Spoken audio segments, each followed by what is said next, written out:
calling all nerds. This is More Than Dice, the podcast where we dive deep into the realms of everything nerdy. Whether you're a nerd culture connoisseur, a tabletop titan, a miniature gaming marveler, or just someone who proudly embraces their inner geek, this is the podcast for you. And now, let's get to the show.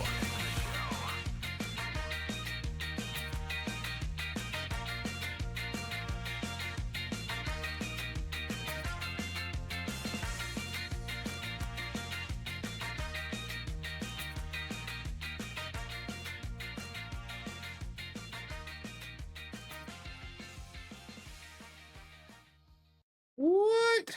Oh, wait a minute. We got.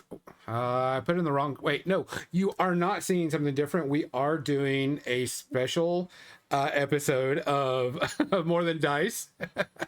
And everyone's like, so used to fucking shit up. Yep, I know. I had to do it. I'm sorry, guys. No, you're not. No, I'm not. Welcome to an episode of Daggerheart. Nestor is going to be running a Daggerheart campaign. We're going to try to do it like every other weekend, give or take, back and forth. We're going to have to just kind of work on it and figure it out.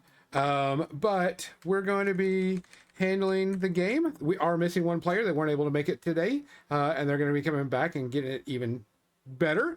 We'll have a 4-screen.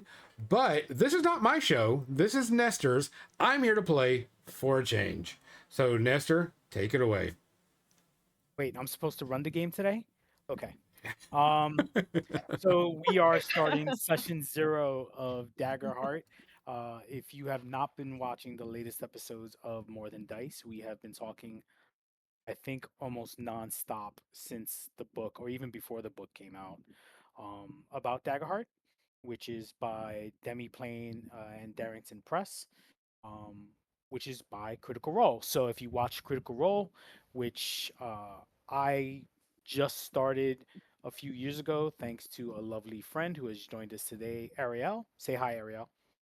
Hello. What's So up? she is one of my local players, and she's been playing with me about 13, 14 years, as we talked about earlier. And so she's played D&D, Cyberpunk, a whole bunch of other games with me, and we've just had a great time. And she introduced me, as well as others, to Critical Role, and then the rest is history. So we are starting session 0 of Daggerheart, and this Daggerheart is not one of the 5. Is it 5 or 7 campaigns? I have no clue. Yeah, so a lot. There's an existing campaign world in the Daggerheart book. This is a homebrew, if you will, of a game that myself, Gonzo, and Mizzy have played called Warcrow, which is by a company called Corvus Belli, which I've played their games for as long as I can remember, as probably 10, 12 years. So it's loosely based in terms that the races and the ancestries, and it's not exactly per se. They don't have clanks in Warcrow Universe yet. Who knows? They might. They don't have halflings, but a lot of the races and ancestries do exist in the Daggerheart world. So I only limited it to a few. Bless you, Mizzy. So yeah. So session 0 is today. We will go through creating a character. I think Gonzo and Mizzy have already created their characters. So We might have got a little excited. just a bit, and I think Josh, who is the 4th player who's missing. Who's the slacker today? But is he though? He's out in like boot camp for Whatever. Anyway, he Whatever. He's also done his I think he also did his character as well. So we just have to help Ariel with hers, which is great because we'll still go through what we're playing too as she's going through hers, because we can always build our characters again through the character app. We are using Demi Plane and Roll20 to roll stuff. So right, and mine is also because it's part of character creation, I have questions for people that I need answers. That is also So the very big point, because that is part of the character creation. And also I have questions as the game master to the players, um, which help build the world. Which kind of the world is already established. And it's kind of like, here's a template and we're going to add to it and take away from it. Um, and that's the premise of today's episode. There might be, if there's time, a prologue where the characters will get to interact a little bit, but I'm not expecting to roll dice. Maybe. I mean, no, this is perfectly fun. But also some parts of, you know, kind of like, what are your red flags? What do you want, don't want? I sent that questionnaire earlier this morning to the players, just because I had seen it earlier mentioned from another game master I follow on TikTok. She had talked about it, and she seems to be one that runs her games like professionally. Like, she's on that looking for player website where she runs 3 or 4 campaigns, and I'm like, that's that's an awesome idea. And I've gotten some really good feedback from 2 of the players. I'm sure Ariel will tell me as well, or can tell me in private. It's not something we need to talk about in public. Um, so, Yeah. Mizzy, we're gonna start with you, because I like your character from what you've told me in the past. But what character are you planning on playing today or in the campaign? so I have decided that I want to be a ribbit rogue named Grota Kicker. And for those that don't know, Grota in one language is frog, and Kicker in another language is also frog. So your So character's name, frog. I love Yes. that. Yes. Frog. That's great. That's This is that's hilarious. So Grota Kicker. Grota.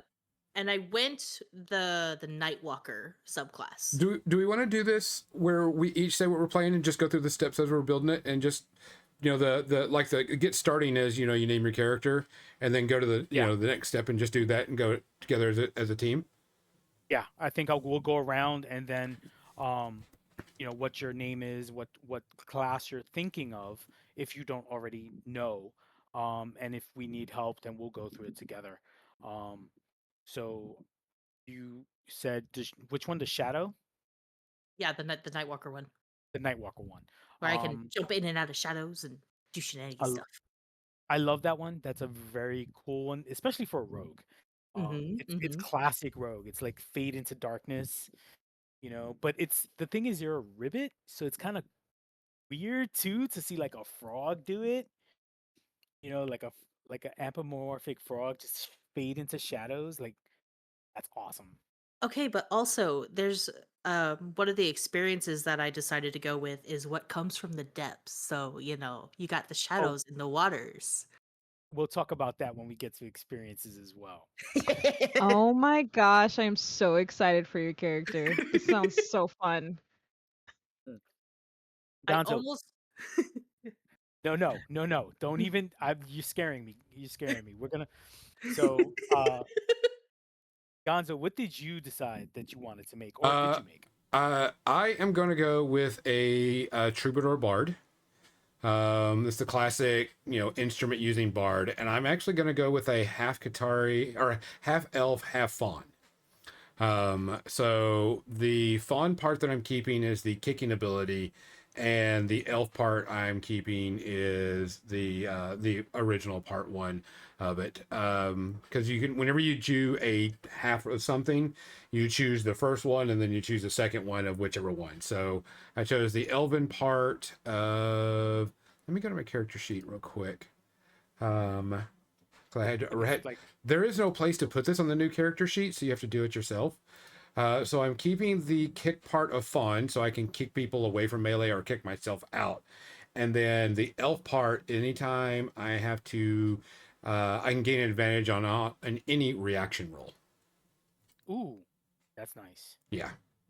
So I gain advantage on reaction rolls, and then I can kick people because I'm keeping. So I look like an elf with fawn horns, but elven legs. Okay. So I don't have the typical fawn legs. Nice. And I did already print a character out, 3D printed a character out. Excellent. Which Oh comes my in gosh, handy. he's showing us out. I don't have no 3D printed. Can't see Oh it 'cause wow. I would have one, except I'm not happy with my frog options. So I am waiting for Oh. good frog options. Which is funny because Eldritch Foundry just did the turtles. correct. Mhm. Oh. And we're like, okay. there's one more. Come on, let's get like. I Gimme. like the turtles. I'm like, there's a couple of more options we need. Like they did the Forgeborn, the Clanks, and all this. I'm like, there's a few others that they need to start doing. So You can technically So- do a fungi on there now too. I found a way to do a fungi on there, so you could do nice. the fungal ones if you wanted to choose that as one of your races for 3D printing. But getting ahead of ourselves. But yes, I'm going to go elven, fawn, bard, troubadour. cool. And did you know which? We'll get there. But did you have you already built him and everything? I'm sure. Did you already pick your domain? My domain, I am actually going to choose one from Grace and one from the Codex. Nice, which is great. It's like, hey, one of each. So, Ariel, since you are fresh, brand new, don't have any idea, or maybe you have an idea. Well, I have some ideas. Right now I'm looking at the experiences and I'm thinking. So what are you thinking in terms of character class? So definitely I want to go with Druid. I feel like I've had opportunities to play Druid, but never to the fullest capacity, so I'm gonna try to do that. Nice. So I'm gonna go with Druid, and I'm picking the Warden of Renewal. Um, something different. I've never played a full just healer character. So that's gonna be interesting to navigate. And then I picked a halfling, to be honest. I never played a halfling neither, and I think it's gonna be kind of fun. Halflings are So, awesome in this game. Yeah. Yeah, they are. I was reading that because it was between an elf or a faun or a halfling, and I was like, I want to try halfling. I think the halfling what they can do is pretty dope. Um, but yeah, so that's what I was thinking, and their name's gonna be Sano because that's health in Spanish. So yeah, As I so as I that's laugh good. as I laugh internally for my Spanish brother. That's awesome. So or Sano with the Sano. actual Yeah, accent. right. Yeah, With the Sano. accents. That's Yeah. awesome. And then when I do my thing, probably next to know Sano Sano Corita de Nano. That's Oh, Oh no, we lost her. I was trying to fix something and it kicked her out. Sorry. Bring her back in.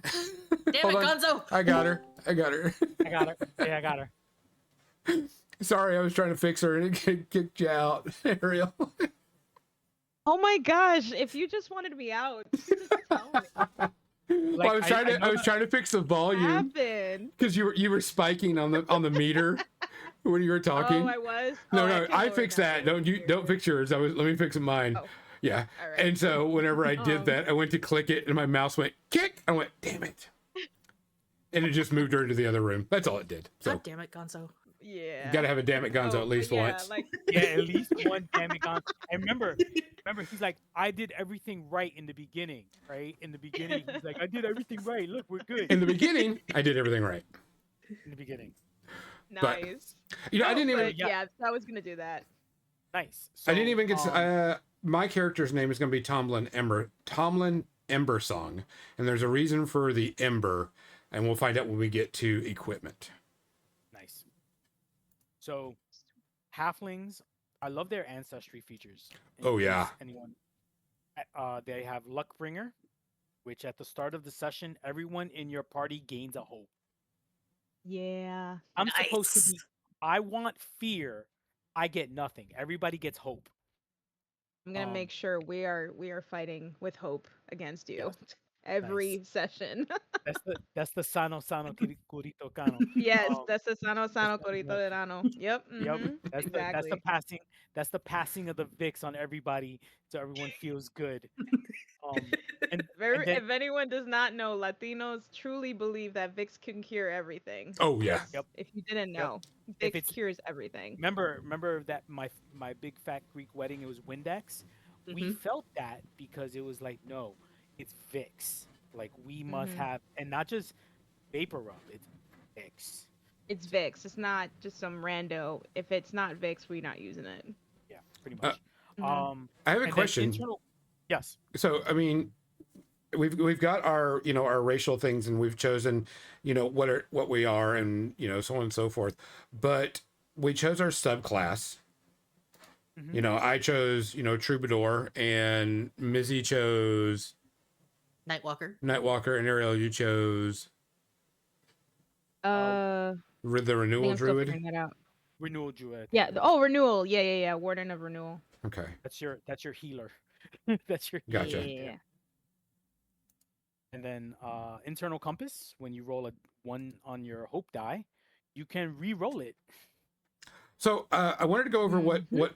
my abilities are as a bard, like my hope feature and my class feature, because I think these are going to be very important to us. So my hope feature is I can spend 3 hope and distract a target within close range, giving them -2 penalty to their difficulty. Kind of cool. But I think the one that thinks that's really, really the big one is the rally die. So once per session, Oh. I describe how I rally the party and give every one of my allies a rally die. And at level 1, it's a d6. And you can use that d6 to an action roll, reaction roll, a damage roll, clear a number of stress. And you get that every session. So you get like a free d6 every level, every time Nice. we play, which is going to be Oh really yeah. good because that one d6 is powerful in Mm-hmm. this game. Mm-hmm. So Yeah. I was watching Age of Umbra, and I was like, when Ashley did that, I was like, huh, you know what I thought was funny? nice. Right. When we watched that last night, I was like, it's about time, Ashley. Yeah. She's like, Yeah. oh no, Yeah, it's true. she's, oh, you can do this. A D6. I was like, we're 4 sessions in. You do this now? Yeah. Yeah. Like she must have just like rewatched um her reread her character sheet and forgot about it. But Um, yes, so that That's a cool feature. yeah, and so my subclass is Troubadour, and I have 3 songs that I can perform. A relaxing song, so all my allies within close range can clear a hit point, and 1 hit point is very important in this game. yes, it Epic is. song, I can choose a target and make them temporarily vulnerable, and heartbreaking song, all my allies within close range gain a hope. So those are like my big, my starting one because it's only a foundation feature, which I think the bards in this game are great buffers and great motivators and definitely fit that bard type mentality. Yeah. So I'm kind of Bards curious have what everybody else has. That's the reason I always brought it up because this is like brand new. I do have a person that does play a druid in my online, but I want to hear it from Ariel and how she's going to go with it because he chose a different one. Ooh, fun. so Um, let's see. Yeah, you have a couple of so we'll go through like how Mizzy, like what did you choose for your rogue? Uh, Maybe so since I went Nightwalker, my hope feature is Rogue's Dodge, so I can spend 3 hope and get a +2 to my evasion until the next time an attack succeeds against me. Otherwise it lasts until the next rest. Anytime that I would be hidden, I am instead cloaked. I get sneak attack, and then let's see here. My foundation feature is Shadow Stepper, so I can move from shadow to shadow. Um, and then I can mark a stress to disappear from where I am and reappear inside another shadow within far range. And I am still cloaked. I love that. I love that. There was monks can do that in D&D, called Shadow Step, Hmm. but it's like a later feature, and I love the fact that you can do it now. Yeah. So When Scree, Liam's character, showed up on Age of Umbra, I was just like, oh my god, yes! yeah, I lost it because I was just so excited. I was like, yep, okay, I'm stealing some of this. yeah, and I'm not surprised because it's such a great Hmm. Hmm. it's such a great character class. Um, like I love rogues, I love druids, I love bards. I don't get enough of. I've never actually had anyone play a bard in any of my games. So One person did, but they sadly passed pretty quickly in the game. what that wasn't my fault. That wasn't your fault. No, I'm gonna be very clear. He was really good at warning this person, and then yeah, They did. Yeah, turned into They fucked around and found out. pretty sand. much. Yeah, Yeah. pretty much. Yeah. So they weren't able to really like use their bardic abilities. Um, but yeah, so you're right, Nestor. It's true. Yeah. Um, Uh, then so looking at the druid, let's see, Warden of Renewal. So Ariel, if you don't have Demiplane open already, um, I do. okay, cool. So if you go and log in and go into character creation section, which I'm sure you did already. Yeah. I'm up to, I think, the experiences right now. Okay, cool. Mhm. Or it's not, is it expertise or it's expertise, isn't it? It says experiences. Right now it says so it starts with getting started and then it says class and then heritage. Okay. And then Now, experiences. good. Okay, so let's go to heritage. Uh, Mhm. Heritages are basically where you were born or like where you grew up or your community. So, Mizzy, what did you choose for your heritage? da, da, da, da, da. That was a community. Community. Yeah. So Sorry. I went Underborn, Nice. So you basically were born in just like a, underground in the a shadows. subterranean society. Uh-huh. Yeah, let's go with that. Yeah. Uh-huh. Uh-huh. What Uh-huh. what do you get for that, by the way? What's the So I get low light living. When you're in an area with low light or heavy shadow, you have advantage to roll on rolls to hide, investigate, or perceive details within that area. nice? Shadow Master. Gonzo, what did you choose for yours? I chose highborn. I So hobnob now, with the echelons of society. so you're a bougie half elf. Check your privilege. Oh yeah, and that's one of my abilities is Whoa. privilege. I have advantage rolls to consort with Wow. nobles, negotiate prices, or leverage my reputation to get what I want. So yes, he is going to be a very snooty. I did write a background story, and I'll post that later. But yeah, he's going to be a bougie. You know what? This is only one handful's worth of gold bottle of wine. No, bring me the 5 handfuls worth of. Right. Mind you, he's also the Oh type to boy. he's also the type to tell Mizzy, hey, steal some more gold so we can He can pay buy for it. the. Or hey, go steal the top shelf bottles, not the low shelf bottles, the top shelf bottles. Right? Or like have Mizzy shadow step into like grab one bottle and switch it with another person's bottle. Yeah. I see how this is going to go. I decided to play. Usually, I play like lower, like Underborn or Wonders or something like that. And I was like, I'm gonna play this rich, snobby, bard that has to have opulence all around him. Well, that's like Chris Pine's character in the Dungeons and A little, Dragons. yeah. Mm-hmm, Oh mm-hmm. yeah, that's true. He was That's very cool though. snobby. He was very like but he was a thief at the end of the day, and I loved it. I love that about it. It's a very cool aspect. It's like Tom Maryland, or I think Tom from the Wheel of Time series. You know, Yep. he's a singing bard, but he's got a patchwork cloak, and like, but he's like super snobby about his like food and what he eats and drinks. So I love that. So Ariel, have you chosen what community you wanted to do for yours?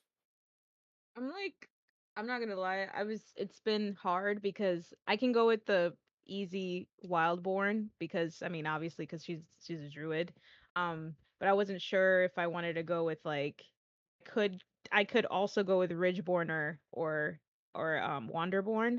So I'm just trying to figure out which one I want to go with because it's gonna help me with the story of my character at least. Hmm. Um, but What are yeah. the Yeah. the benefits you get from each? Yeah, so Ridgeborn, you have advantage on rolls to traverse dangerous cliffs, ledges, navigate harsh environments, and use your survival knowledge. Um and then for Wander, you get you can get a nomadic pack to your inventory.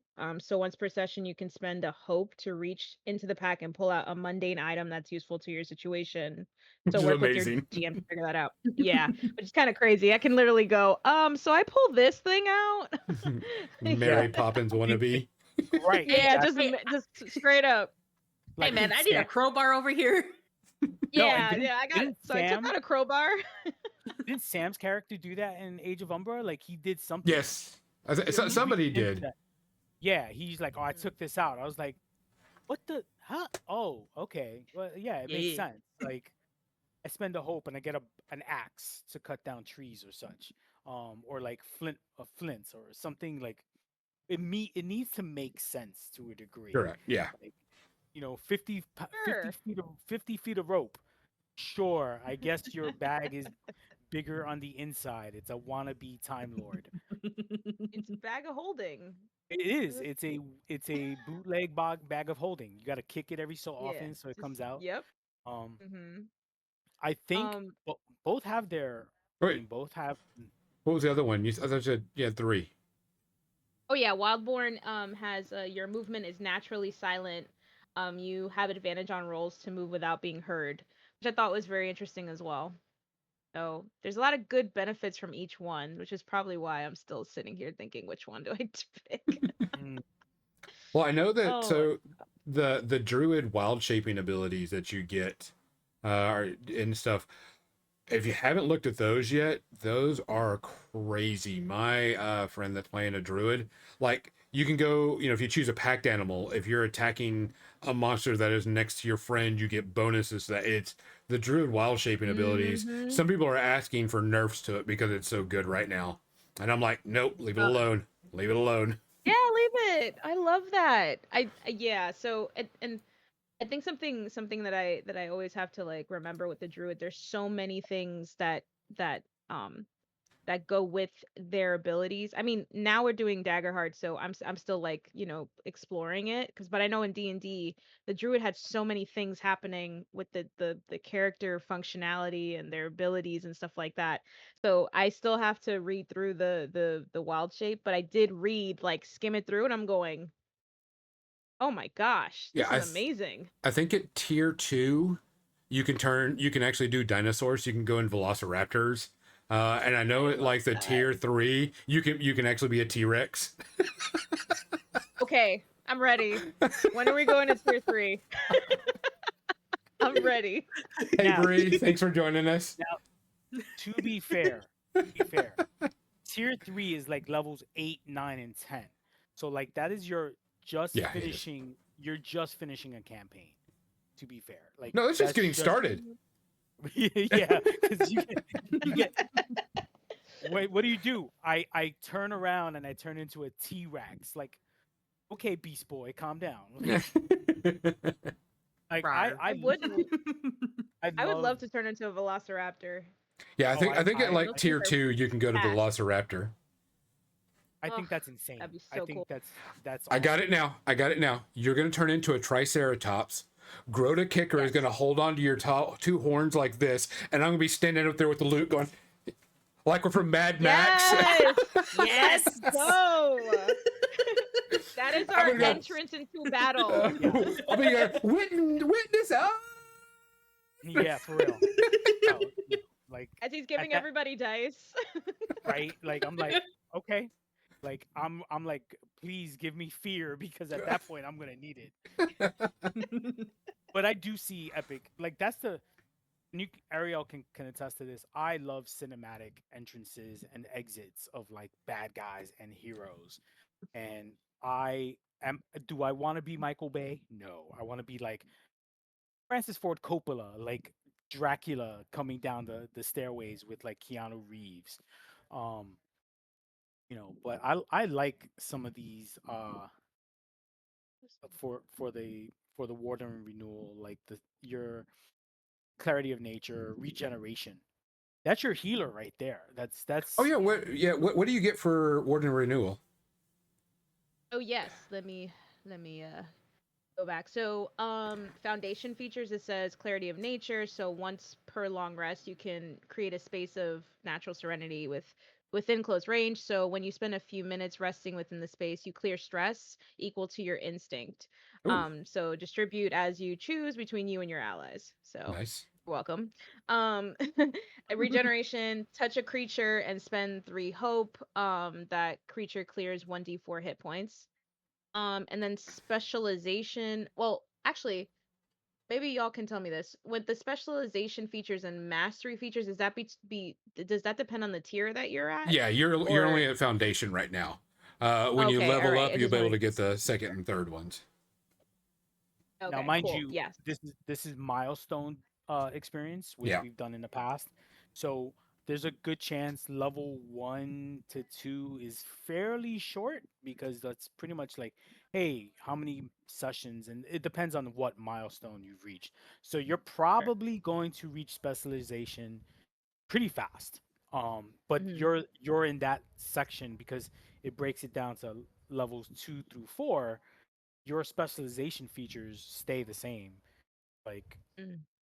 for that section, and then when you reach tiers 3 and 4 and such, which I forgot, tier 4 is 8 through 10, tier 3 is uh 5 through 7 or something like that. I like the breakdown of it. It's like yeah, here, your levels, but you're also tiered in your levels. So like you can it breaks it down even further, and it's like it helps the characters because sometimes they're like, oh, I'm level 2, what do I get at level 2, what do I get at level 3? At Mm. level 2, tier 2, you get all these, but now you choose per level, um and yeah. certain notches like add 1 add 1 stress, add 1 hit point, add 1 hope, you know. What everybody did everybody choose their stats just the suggested traits? Yes. Yeah, I did too. I think I think I did this. Wait, I might have changed a little bit. I might have switched the number around. But Okay, I was just yeah, curious. I most just took the usually, suggested traits. yeah. I was like, oh, okay. I think I want to just change the number and then I'm good, and everything else is fine. Um, my presence sucks, by My the presence way. I is don't know if great. anybody cares. Yeah, you do all the talking. Remember, Aragon, even as a ranger or a druid, was in the corner smoking a pipe, and he didn't let no. He was the antisocial social butterfly. Like Yeah, everybody knew of him, but he didn't want nobody to talk to him. Mm-mm. Nope. That's the way I did. It's curious. like Curious on everybody's weapon choice that they decided to go with. Ooh, I went with a dagger,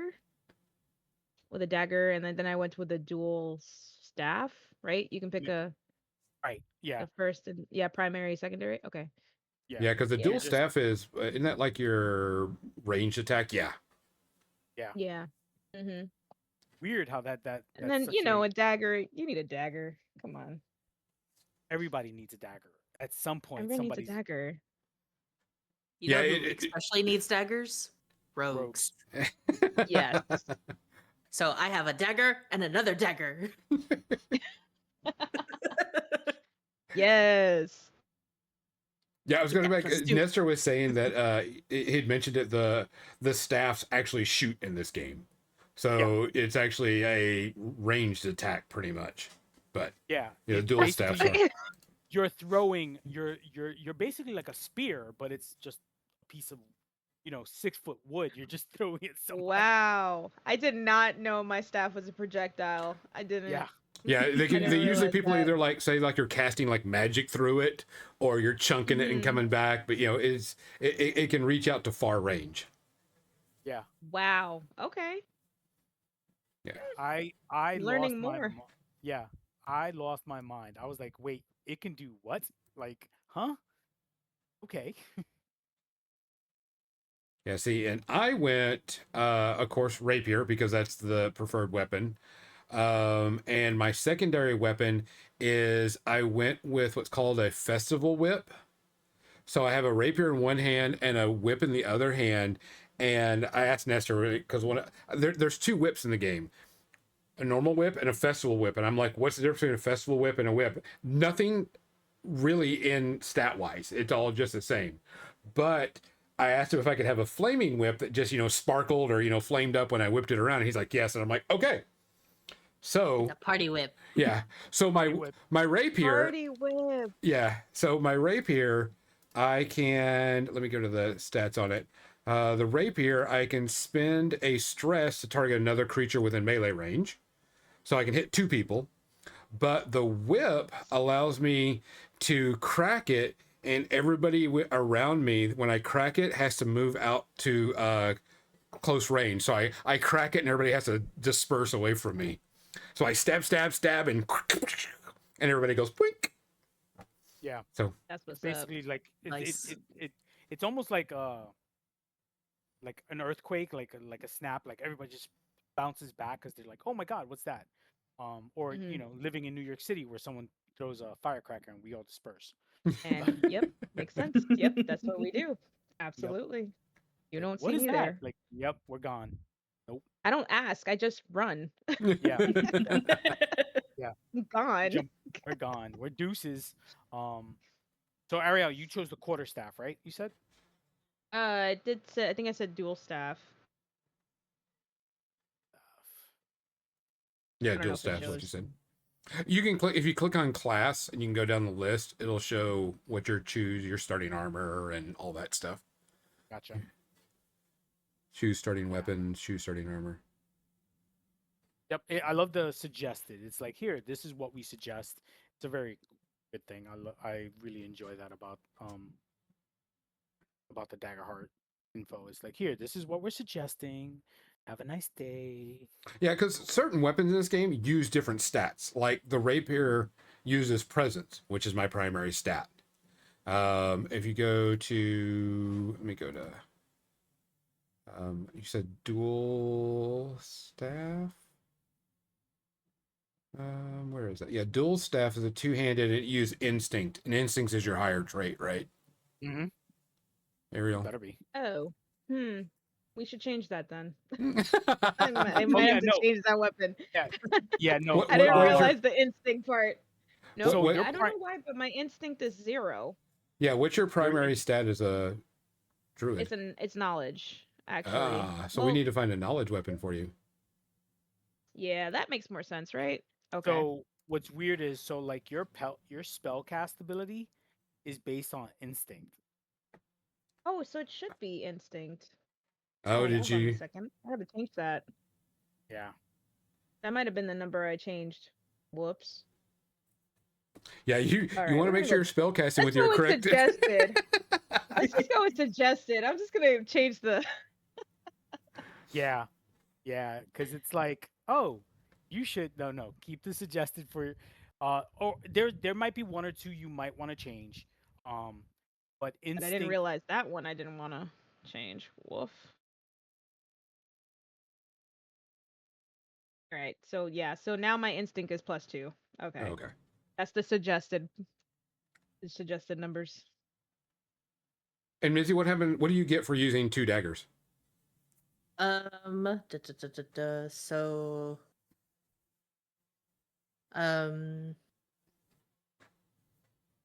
I got the first dagger is just finesse melee. Damage is D8 plus 1 physical. And then because I'm using a small dagger in at the same time as my regular dagger, I get a +2 on my damage. I think. Yeah. Golden. You get to you get nice little bonuses for Yeah. stabbing people. Yeah, because you don't really get to attack twice in this game. Like the offhand just usually either adds damage or, like me with a whip, certain things that happen. Yeah, so featured paired +2 to primary weapon damage to targets within melee range. Got it. Stamp, stamp. Boop. What everybody's armor go with, by the way? I did leather. Makes I sense went- for my character, I think. I went with Gambison. I went with Gambison also. It's also the Inventory. suggested. Mm-hmm. The reason I chose Gambison over leather armor is Gambison gives you an extra +1 to your evasion roll. You do get a little less on your base thresholds, but a +1 to evasion to me, I thought that was just a little bit, That's true, actually. So I mean, if you think Gambison armor is 511 for threshold, where leather armor is 613, so it's like 1 and 2 point difference, but you gain +1 flexibility, +1 to your evasion. And that's the reason I went with it, because I'm my character, I'm thinking more of not a tanky type, more of a dodging around, fleet-footed type rogue-ish type person. That's the reason why I went with Gambison. So you're a little bit more rogue than the rogue. Well, I'm a little bit more flamboyant and You're the type to flip off the bird while you're stealing something. Oh yes. Whenever I post my story, that is completely in there.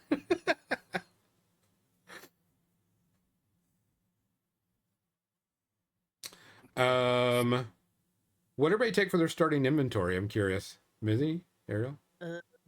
So I went with a minor health potion and a grappling hook. Okay. On top of the basic stuff, which it is 50 foot of rope, not soft of rope. So just for a running Typography gag, matters, people. for a running gag in Demiplane, the rope, the font, when you look at it, it looks like soft of rope. Soft rope. It's soft of rope, but it's actually 50 foot of rope. Yeah, because space between fonts matters. Like Turn It your really letters. does. soft Turn of, them. soft of rope. Yeah. That's so true, though. I'm Yeah. looking at it right now. Yeah, you're right. It looks like soft of rope. You know what? Soft That's of what's rope. going to be called from now on. Not 50 foot. What? Soft of rope. Soft of rope. And it's running gag still. Yes. And it's going to That's be. awesome. Yep, it's the most epic part out there. You also got to choose between a couple of things, right, Mizzy? Yeah, the health potion or the stamina potion, and then a set of forgery trolls or a grappling hook. So I went with the health potion and the grappling hook. Nice. Alonzo, what did you end up choosing? I took a minor health potion also. I went with a letter never opened. So there's you a GM thing to work with. And all of my spells are based off of playing cards. Gambit. Yes. I was just about to say, I know this motherfucker. I can't I am not going to do my Cajun accent, so don't worry about that. Because you're on to what I want to. Huh? Nah. Darling, we can't do that. No, we can't. I will not be doing that whole Cajun accent. He's gonna be flirting with the people during a party. He's gonna get himself in trouble. You guys are gonna have to get him out of trouble. He's like, "No, mon ami, I'm good. I'm good." I'm gonna leave him there. I'm not gonna lie. I may look at Mitzi's character going, just No, let's keep and they walking. both leave. They both- We're gonna leave. He got We himself got into that we got what we mess. came for. like they're gonna be playing with what they wanted, right? And he's like, and he's gonna be doing something flamboyant, whatever. And they're just like, "We gone. They're just gonna walk out. Like, I mean, he could be good for like distractions for sure. Mm-hmm. Mhm. Like, Oh, yeah. I'm just But then, saying. but then he's gonna get himself in trouble, and you guys are gonna He be can like, find his way home by himself. He's a big boy. He's fine. I won't get in trouble. You know me. I won't get no trouble whatsoever. he won't, I won't get in no trouble. hmm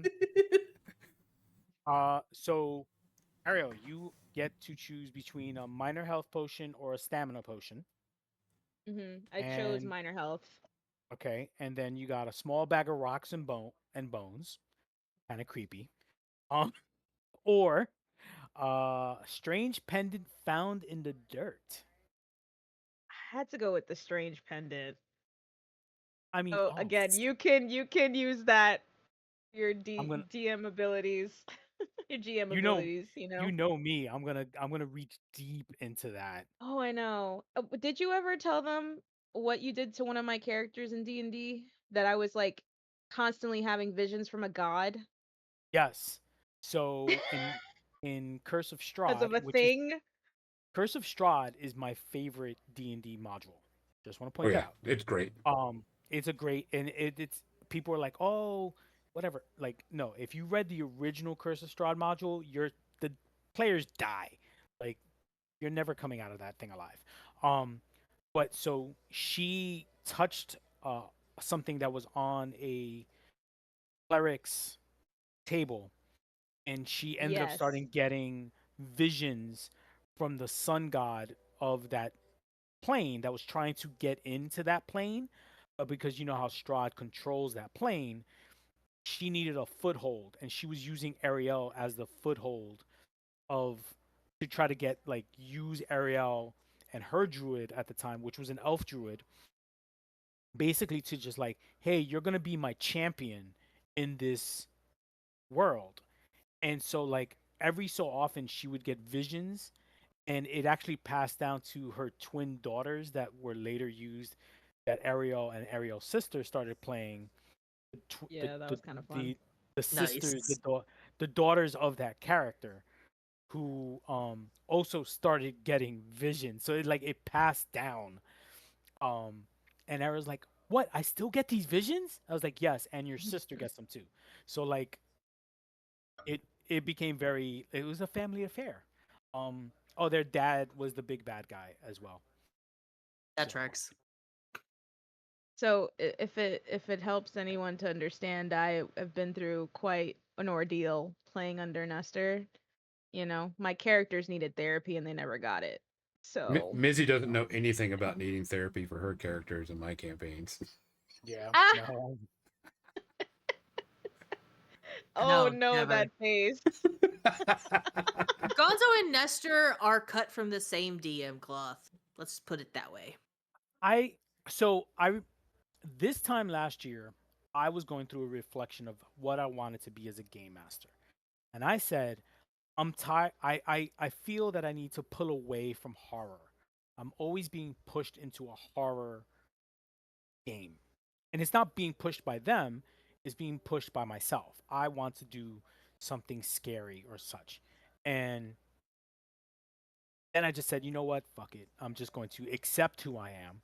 And no high fantasy. There's going to be elements of horror, just not as much, because it turned from Curse of Strahd to Night of the Living Dead with vampires, and it was just like Buffy Summers from Buffy the Vampire Slayer would have had a wondrous time in this place, because they're fighting vampires, zombies, more vampires, and more zombies and werewolves. Eventually, I threw werewolves in there, and I was like, I should chill. I should chill with that. Yeah, you trapped us in a church with what was it? Was it werewolves? Zombies, zombies. Oh, zombies. It was zombies. Yeah, he That's trapped us how in a church with zombies. the prologue started, was them in the church. Uh and then it took me almost a year to get them to that part in the game where they're like, "Oh my god, that's where we are." Um Mm. and they actually lived, but it was actually insane. Um It was nuts. We weren't expecting that. yeah.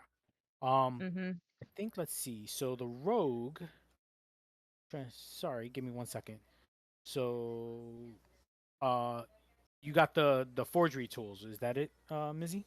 Was it the grappling No. hook? Grappling Grappling hook. hook. Grappling hook. Okay. Cool. And the soft rope. And the soft rope.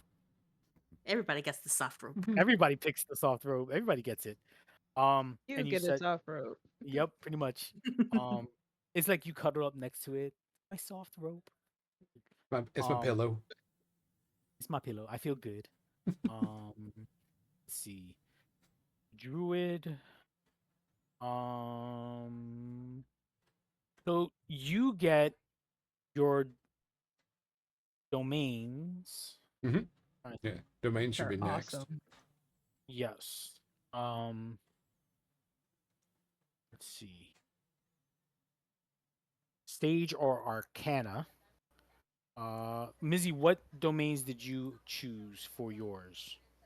So of my Midnight and Grace options, I did pick and pull, which I have advantage on action rolls to pick non-magical locks, disarm non-magical traps, or steal items from a target, either through stealth or by force. And then this really cool ability called Rain of Blades.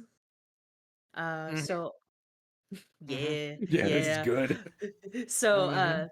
I spend a hope to make a spellcast roll and conjure throwing blades that strike out all targets within very close range. Targets you succeed against take D8 plus 2 magic damage using your proficiency. If a target you hit is vulnerable, they take an extra 1d8 damage. Oh my god. Oof. Yeah. This Do is you what have some? Dope. I want to say. This is the reason why I really like Daggerheart. At first level, you feel like a badass. Uh-huh. Yes. You feel like a badass. You're not just, I'm gonna stab, stab, stab. You're like, oh, here's 75 knives. Catch them. Yeah.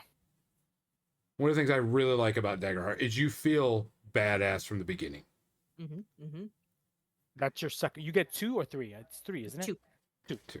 2. It's next tier. You get a third. Yes. Possibly And 4, what is? depending on how Yeah. you level up. Yeah, because you can Yep. choose that as a tick. Yep. But you get to pick 3. Right? Is that it? Like you No. you get all 4?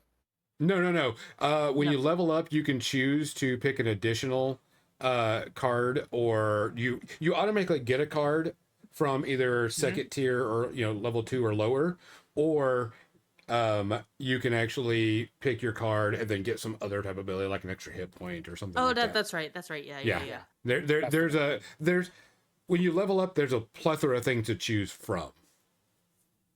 Gotcha. And Gonzo, what was your 2 for your domain? So mine was Grace and Codex. I went with my Grace. I went with Inspirational Words. After a long rest, I place a number of tokens on my card equal to my presence, which is 2.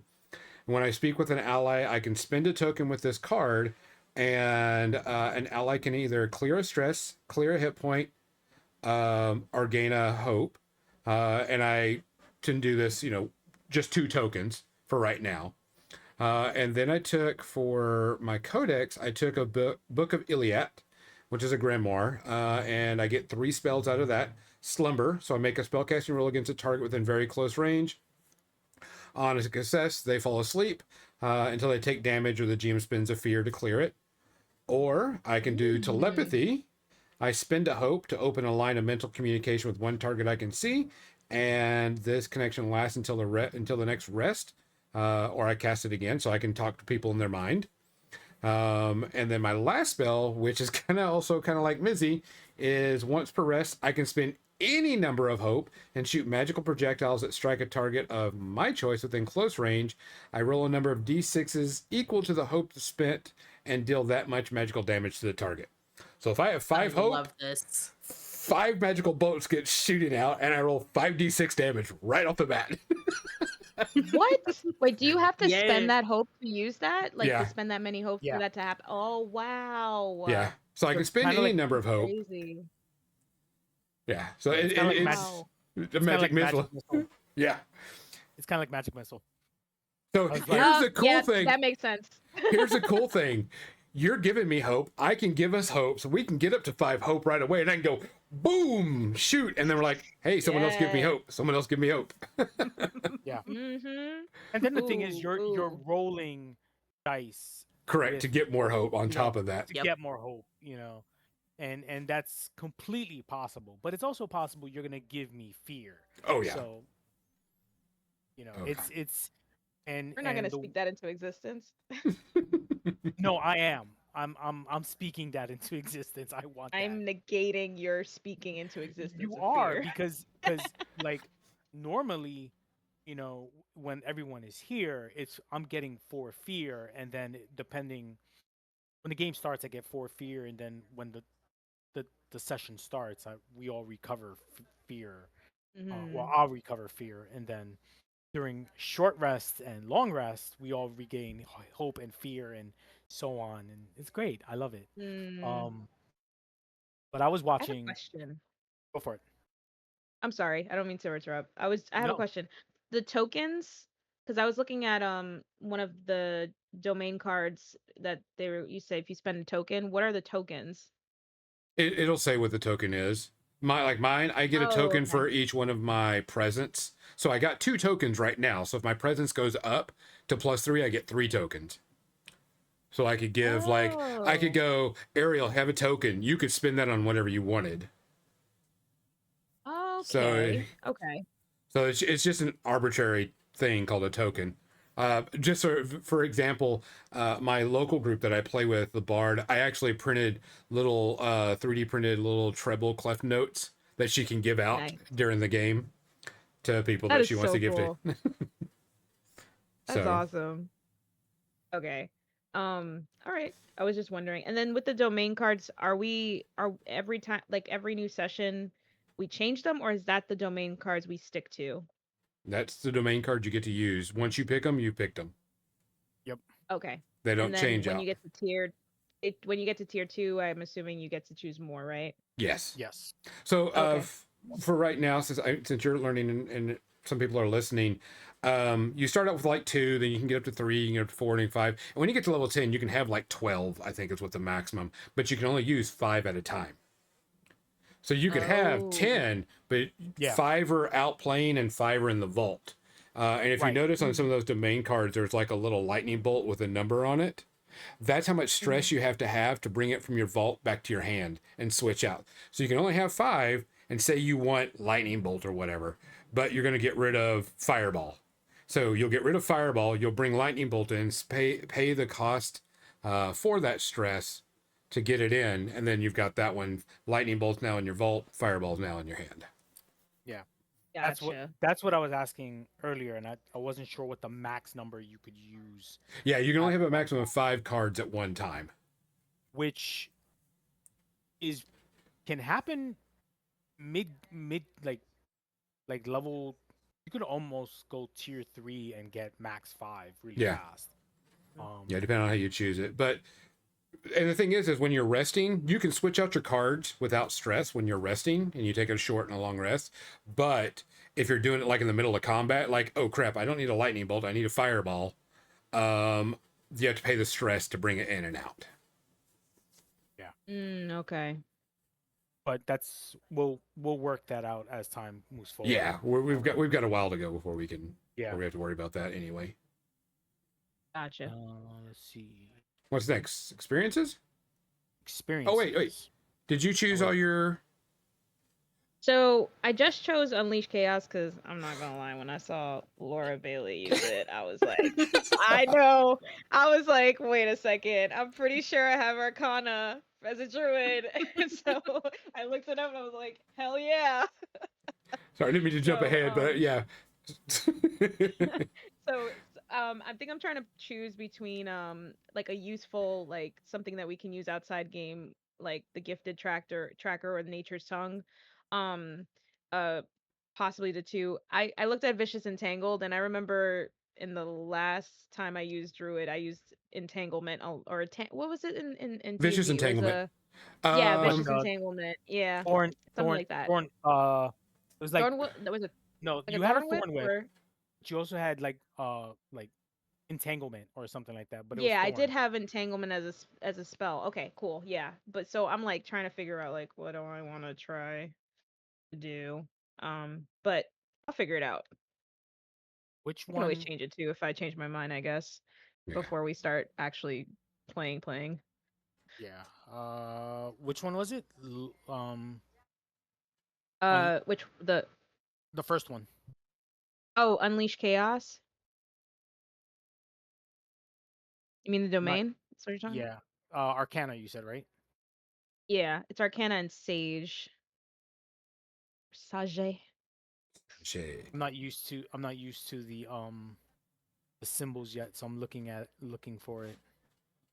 Ah, got it. Um, I think it's the It's the green one. it's weird. there's Sage is the green one, yeah, and the purple one is Arcana. I can't it's like a star-ish type looking thing. Oh, is it that one with two blades? No, that's the white one. No. It should be purple. I don't know if that helps. Oh, so it's purple. Cinder grasp, floating eye. Mm. I'm gonna have to flight counter spell. Oh, counter spell. Oh, there is a counter spell. Mm-hmm. Eh. I don't know how are you viewing it? So I'm Does viewing it it have on the the colors on it? it's got the PDF. Oh, I got you. Okay. Yeah. Chain lightning. Oh, Sophie would love that. Oh my gosh, she killed it using that spell one time. My daughter had a sorceress and she had like chain lightning and she went full like Sith Lord and like lightning somebody and she's like, "Could I keep it going?" And I was like, "Actually, I think you can. You just say you're going to keep it going." And like she rolled another like she literally She was rolling a phenomenal lot power. of good Like numbers. she rolled so Hmm. well. I was like, "I'm so proud." And that was one of her first. I think it was that her first game? It was her first D&D game. She's the Beautiful. coolest kid ever. One So, day I will get her into doing it. Nestor, were you looking for the Arcana domain? Yeah. It's the very first one in the domain card reference. Page 328. Thank you.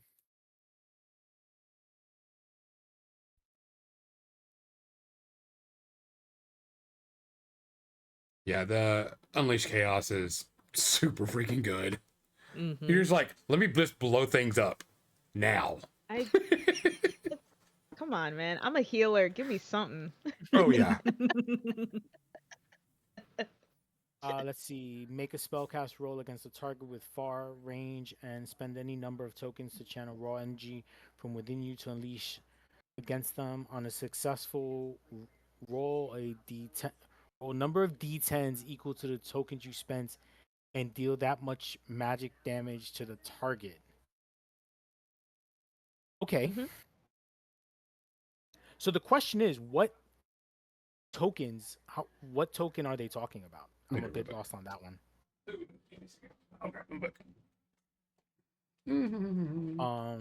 At the beginning of a session, place a number of tokens equal to your spellcast trait. There you go. There you go. Your spellcast trait, whatever, which is what, instinct? Yeah. Probably, Yeah. yeah. So you Yeah, get two tokens. So it's wise if you want to really blow things up, you increase your instinct. 2, 3, Instinct, 4, which 5. I think, yeah, which is crazy because I think I was reading level 2. Oh, sorry, +2 gain and plus 2 experience, +2, and then +1 on your proficiency, but then you can gain a +1 bonus to 2 unmarked character traits. So immediately, like level 2, you can increase it by 1. Mm. Only once per tier, because it gets marked as like I've already increased it this tier, but next tier you wipe that out and then you could do it again. So you can up your traits like I could just imagine you'd be like +3, +4, up to like +5 on your instinct, and by just doing massive amounts of damage depending on the Mm. tokens you use. But you could just no, that's kind of scary. I I want don't. to blow everything up. Wait till I get Yeah. Fireball. So the size of the room is, I don't care. I cast Fireball. Yeah, I was looking at Fireball, and people have already started complaining that it's too powerful. So Fireball is the amount of damage is based on your spellcasting proficiency, and it's a D20 for damage for every level up. So yeah, so if you have 3 plus 3 to your spellcast, yeah, 3D20. Oh, snap. I don't think I've ever rolled that many d20s at the same time. That's crazy. Yeah. Not in a So good before- way. Definitely not so- in a good way. So before you cast Fireball, I am finding shadows and I am getting the hell out of there. Yeah, just give us a heads up, all right? Just let us know, Yeah. okay? I'll Or go. like- Appreciate it. I'll look at you I'll and turn go. into a mouse or something and run into a hole. Right? I'll look at y'all and go. Tick, tick. Perfect. I appreciate that. Oh, well, to be fair, Ariel's character can do chain lightning and add to the fireball. So, like, Oh my god, can I just talk about the tag team stuff? Now that Oh, you mentioned that, Yes. tag I'm gonna teams. have so much fun. Yeah, because my group has started using it a little bit more. But I mean, each one of us can do a tag team each session by spending the 3 hope. But we both make a roll and we choose which roll to choose. Then, if we succeed with either hope or fear, blah blah blah, we take the damage from both of our rolls. So if you do a chain lightning and I do a fireball, so we do a chain ball.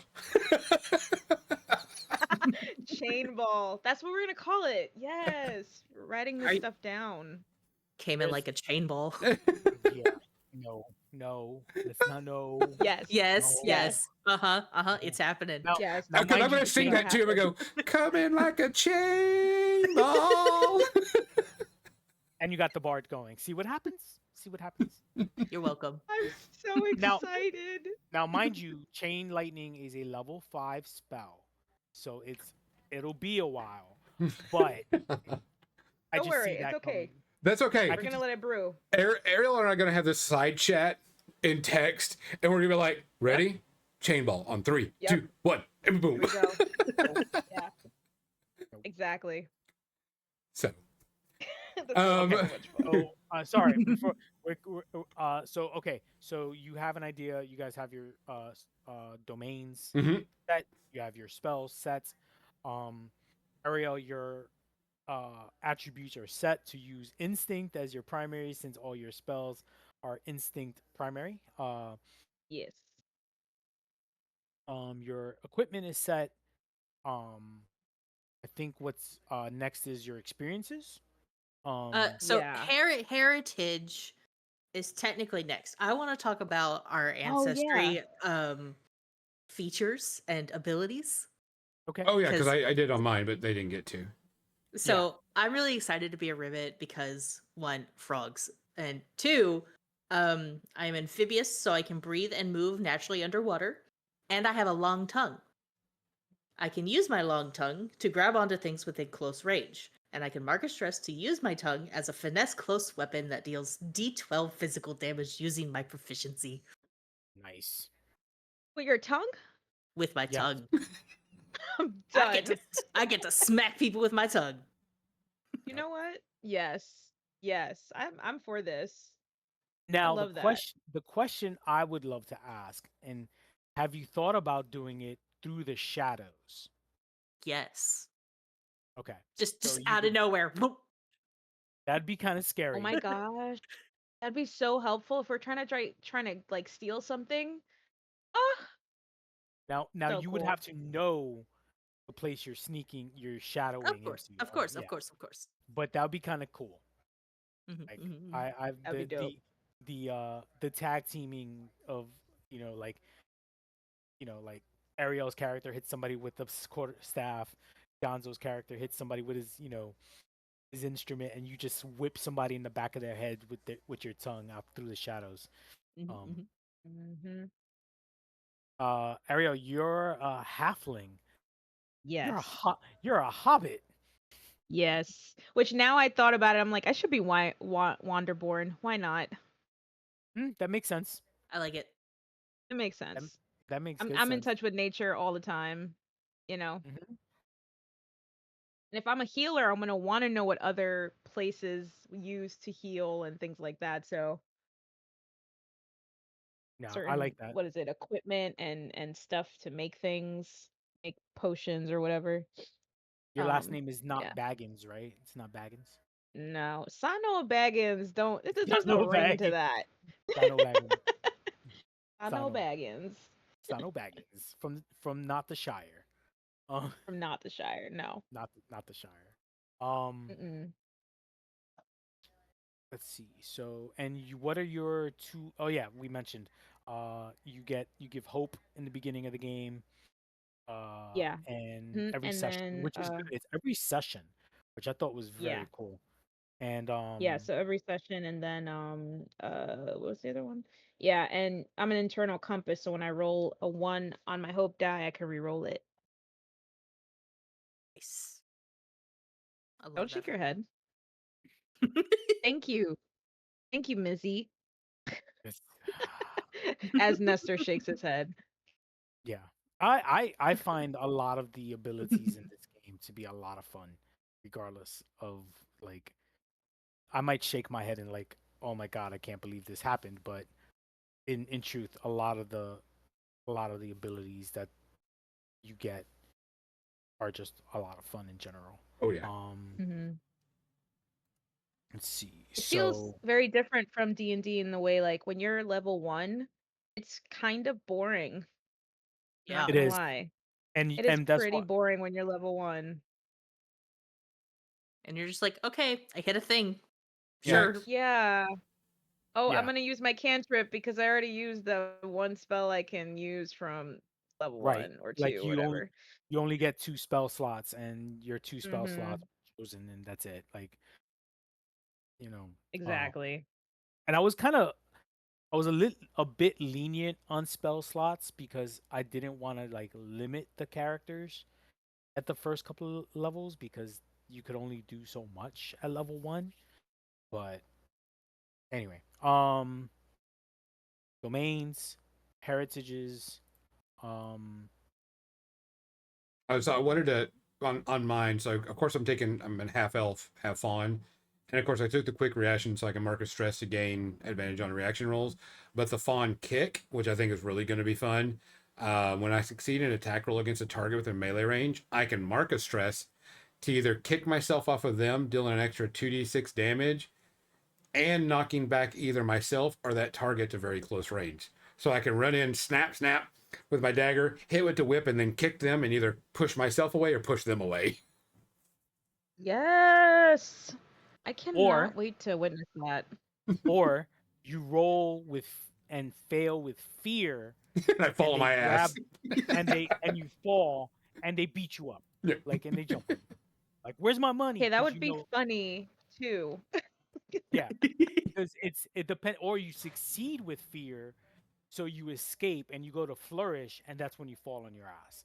Like, or you trip on the whip or something. But you still succeed. Like, you just like don't look as cool doing it. Um, which I like. There's four possible outcomes. It's not just succeed or fail. It's Yep. succeed with fear, pass with hope, fail with hope, or fail with fear. Yeah. And there's the levels of like how bad I did, or crit, right? You can crit. So there's a fifth option, which I like the critting of double Yeah, no matter what. d12s. Like, Yeah. no Yep. matter what, I can only roll a natural 20. You have more chances of critting, which the amount of crits that the Critical Role team has rolled in the Age of Umbra has been insane. Yes. I love it. Even Matt has I said that that is more than they have like could possibly have done. For real. Um, Did anybody start expertise. Mm. or experiences? Did anybody do choose your description yet? That was the next I thing. have not. I I've did. got No. I've got an idea in my head of what I want to look like, but I haven't like wrote it down because I'm not Gonzo. I will go ahead and do mine then, since everybody's slacking in their descriptions of themselves. So the next thing is choose your description. The first things, clothes that are fancy and clean, eyes like the bluest of the ocean, body slim and muscular. The color of my hair is blonde like golden wheat, and my attitude is like a swashbuckler with too much money. That tracks. This is my surprised face. Wow. Oh, this Okay. is mine. Yeah, yeah. This is my first experience. Got it. Yeah. I love that. Yeah. So, Wow. and you don't have, this Okay. is one of the things you don't have to do. You can just do it. This is just to help you flesh your character out if you're creating characters. Oh yeah. Let's see. Good. I think the next one is answer background questions. It is, which I also have not done because that requires decision making. Hey, Nestor, I will give you some stuff to use since I'm the only one that did my homework. I did my other I did part of my other homework actually. So there. Listen, I thought that is- this was we're doing this together. We are, What which is perfect. happened? I'll go ahead and Be start fair. off. To go ahead, Nestor. To be fair, they've already started playing a game, and the moment I mentioned I was thinking of doing a Daggerheart game, Gonzo's like, "Please run a game because I'm tired of GMing games. I want to run. I want to play in a game." And I wasn't sure because the only people it was you and Josh. So I was like, "Okay, I could play it with 2 players." And then Mizzy and Gonzo were like, "No, we want to play. We want to play. We want to play."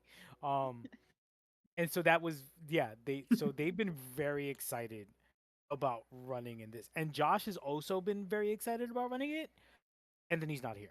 Yeah. So, So we're just gonna we're just gonna point that out, Josh. We love you. keep going. So Gonzo, please go through and tell me your questions. All right. So Your just so you know, the background questions are different for each class Yes. that you choose. So my first question is, who from your community taught you to have such confidence in yourself? And I chose the lonely bard named Ferrith. So there's an NPC to use. You were in love once. Who did you adore, and how did they hurt you? Sabatera, she left me to sail the seas and was never heard from again. And you've always looked up to another bard. Who are they, and why do you idolize them? Jasper, he is a long dead bard, and he told amazing tales.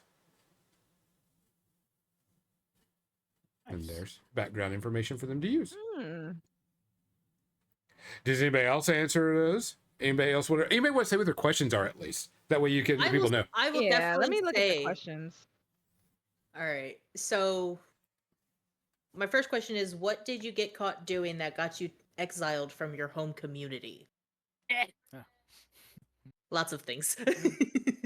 And then it's, you used to have a different life, but you've tried to leave it behind. Who from your past is still chasing you? So this one I've kind of got an idea on. I was thinking that I could be like the lone survivor of my little pod of tadpoles from my clan, right? And so the person that destroyed that entire tadpole clan, except for me, is still chasing me. What that looks like yet, I don't have the specifics on, but that's what I'm thinking for that. You don't. right? You actually don't need to come up with specifics. That's actually pretty good enough. It can be general, and I can Perfect. actually fill in the rest. Damn, I love it. You went like freaking Finding Nemo on us. Yes, I did. Yeah, Pixar, like Heartbreak. Gosh. Damn. Uh-huh. Why don't you say you're holding hands as you're falling into the fire pit? I'm gonna touch the butt.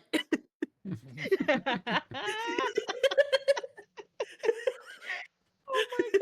I have a feeling when my character hears your story, she's just gonna be like, just hug Like your random leg or hugs. Like something. every so often, you're just gonna get a hug. You need a hug. Yeah. Why? Stop hugging me. I'm trying to steal stuff. And Come then on, it makes me feel better.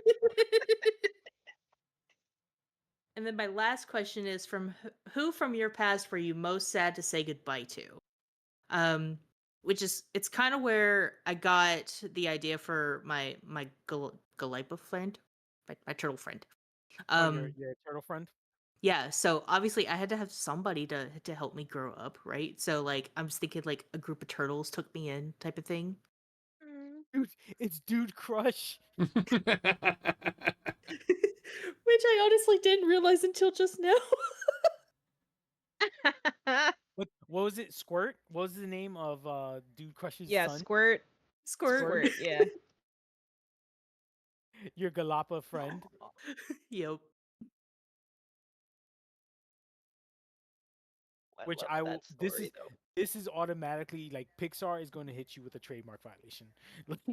It's awesome. I love it. Only Actually, part of no, it was intentional. I love it. No, this is awesome. I'm going to like completely like every so often I'm going to break people down in whoever watches this. They're gonna be like, "Why is Nestor making us cry?" Like, no, everybody's gonna be crying. Like, It's gonna be beautiful. it's gonna be Heartstrings awesome. are going to be Yep. pulled. Feelings are gonna be felt. Yep. I'm like, you made me ink. Like, I got Michelle cracking up back here. We're good. We were talking about Finding Nemo, weren't we? Yeah. We were talking about Finding Nemo not too long ago. It was hilarious. So, Ariel, let's see what your questions are. Yeah. So I have, why was the community you grew up in so reliant on nature and its creatures? Um I was thinking of having like a character where I was born very sick, right? And my parents were probably from a different type of community, but couldn't find people to help me until they found the druids. Um, and they were able to heal me. So trying to figure out like how to incorporate that into my story, that like this question here. Hmm. So I gotta think about it. Um, who was the first wild animal you bonded with? Why your bond end? I want to think about that a little longer because I always go towards the wolf. It's just my love that creature. But we'll see. And then it says, who has been trying to hunt you down? What do they want from you? And I'm like, ooh, that's a nice throwing the wrench in the. So I don't know. I have to figure that out. That's a I can help with that. good question. I I can help with that one. It could be Oh, the okay. same. It could be the same person that destroyed Mizzy's character's tadpole. Oh, so a terrorist? Okay, cool. An eco Fight, terrorist. Just fight eco terrorists. terrorist. Just Mm-hmm. oh, oof. Nope, not good. But I mean that works. It's a suggestion. It could No, no, lead no, it into that, works. Yeah. and it could be what the person that took over Gonzo's lost love's ship as a pirate. He also keyhauled her, or something like that. I'm going to make things that it's going to pull on heartstrings every so often. All right, I guess. But I again, expect nothing less out of you fuckers. yeah, it's fun. So, Affectionately. so you grew up reliant on nature because it was one way for your family to heal you because you were born sick. Yeah, I wanna. It's funny. I actually so okay. Do you remember so we played a game Alien a while back. A character that I played was a doctor with a drug addiction. Hmm. I'm trying to find like a good weakness for. I like weaknesses in characters. They give it more complexity. Like it's not just like a tank. Like they could just do whatever they want. But I do like the idea of some sort of weakness. So like my weakness could be a health thing, and not in the sense like I can't fight or things like that, but maybe I'm just really sensitive to I don't know, something that gives me a rash and like, ugh, not again. You got Like allergies. something. Yeah. Yeah, allergies all Oh the my God. time. You A, get a bad druid with allergies. allergies would be hilarious. You get allergies to pollen. Oh no. Yes. That's what I want to do. I want a character that it's just like That's such- she's good at her job, but she's supposed to be silent and all of a sudden she sneezes, like, and that could really be detrimental to the group. I I can just sneeze see when we're you. supposed to be quiet hiding. You could just be like somebody like you roll to do whatever, like you roll your agility to be stealthy and like you Yep. flub or you fail with or you pass with fear. Mhm. So like you step Yeah. on like a pollen and like you're about to sneeze and like Yep. Here we And go. everyone's And I'm grabbing you, done. trying to hush you. someone's got No! a Somebody's I going in the rucksack. Is there something in here? can just see it. It's a Scooby Doo moment. You're like, and I'm holding my finger in your nose as we're walking by. Yeah. So I don't seriously know. I love that characters like that. I think I like that it's as if the because they have the disability section in Daggerheart, which Mhm. I found very well done. Mhm. Um Mhm. but I love you have allergies and you're a druid. That is Yeah. so epic. I want that Um so bad. that's like Mizzy's ribbit not knowing how to swim. Imagine. Oh my Like gosh. like stuff like or Gonzo's like fawn being scared of the forest. Like I'm not going in the forest. You know what's in there? It's not Dirt. sanitary. Like dirt. Dirt. I'm I am not I getting these clothes dirty. You listen here, right. motherfucker. We are saying clean. Are Do not are you care. paying? Is my suit laundered? Like an aversion to dirt, and he's a freaking half elf. Mhm. Stick my tongue out, stick it in some bud, slap it on his face. Oh, that'll be hilarious. Like I just Oh my god, that'd be great. um Yeah, so having being sickly but being healed enough, but still having mhm, some things here or mhm. there that still happen. Yeah. All right. So think about a little bit more on those questions for yourself, Ariel. Um Mhm. and then it says then work with the GM to generate your two starting experiences for your character. Gonzo, you've already done your experiences because you're an overachiever, which I love. Yep. What are your two experiences that you came up with and why? All right. So my two experiences, being going from the noble born and also being a bard. My first one is wait, I know a guy. So in case something ever comes up, is like, hey, we need to get into this. Wait a minute, I know a guy that can get us that type of thing. Um, and of course, being a roguish type character, my other experience is I can always get a better deal. So it goes with me also haggling. I go, nope, I can get a better deal than what you can give me because I can go to Joseph down the street and he's got it for at least 2 gold less type Yes. thing. And I think that comes out really well when you use those abilities Yeah, because I could and do, I could go, I'm going to spend a hope, use my experience, so I always get a better deal and get advantage on haggling prices. So I would mhm. get 2d12 plus a d6 plus 2. And I think it's under it would be under presence, right? Like that Yeah. ability. Yep. Yeah. So and what's your presence at? 2. Two. Of course it is. So another plus 2 on top of 'Cause that. you're a bard, right? Like you Yep. need your presence to be high. Yep. So it's that type of situation where it's something that you can use um where Sam created horny as his new experience as a level 2 character, and I was like, of course you did, Sam, of course. And then Yeah. he's like, no, it's when I use my horn. Uh-huh, yeah, sure. Yeah. We know exactly what you were doing, Sam. Yes. Hmm. Because did you see Laura's face when he said it? Yeah. She looked at him like, I'm gonna smack you. Yep. And I love it. It was awesome. Yes. They all just wanted to beat him up. But I love it because you can make up your own. It's not like, oh, choose from this list. No, you tell me. So, Mizzy, have you thought about what you wanted or So have you chosen? I've kind of sort of chosen. The one I'm iffy on because I'm not entirely sure how it's going to work, but it's what comes from the depths. So, like, if there's something that, we need to, like, if I need to be, like, super sneaky or something within the shadows or in a subterranean water situation, I could be, like, a little bit more scary and sneaky type of thing. And then my second one that I'm definitely set on is sticky hands to help me. Because thievy, grabby, grabby. I've Nice. spent my whole life, having to fend for myself and, make do with what I had and, be resourceful. So sticky hands. I think the first one from the depths You Mhm. want it as more of an intimidation factor or more of um a stealth factor? And that's where I can help you with. I think I wanted more stealth. Okay, so then if you were doing a form of stealth rolls where it's like from the shadows, then that's when you're like, okay, I'm coming through the shadows, but I want to be stealthy. Then you can use you can mark off the stress. Is it a stress or a hope? I Hope. can't remember. Yeah, you spend a Hope hope. Uh, Spit to hope, to yeah.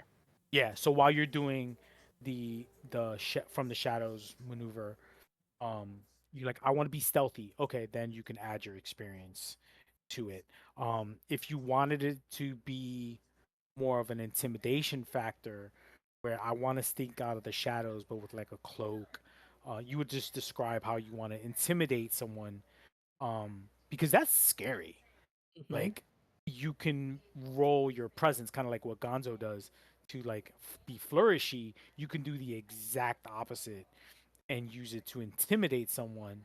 Uh, Kind of like when you're entering a room, like I want to enter the room through the shadows, and I want to intimidate anyone that's there, or and maybe catch them off guard.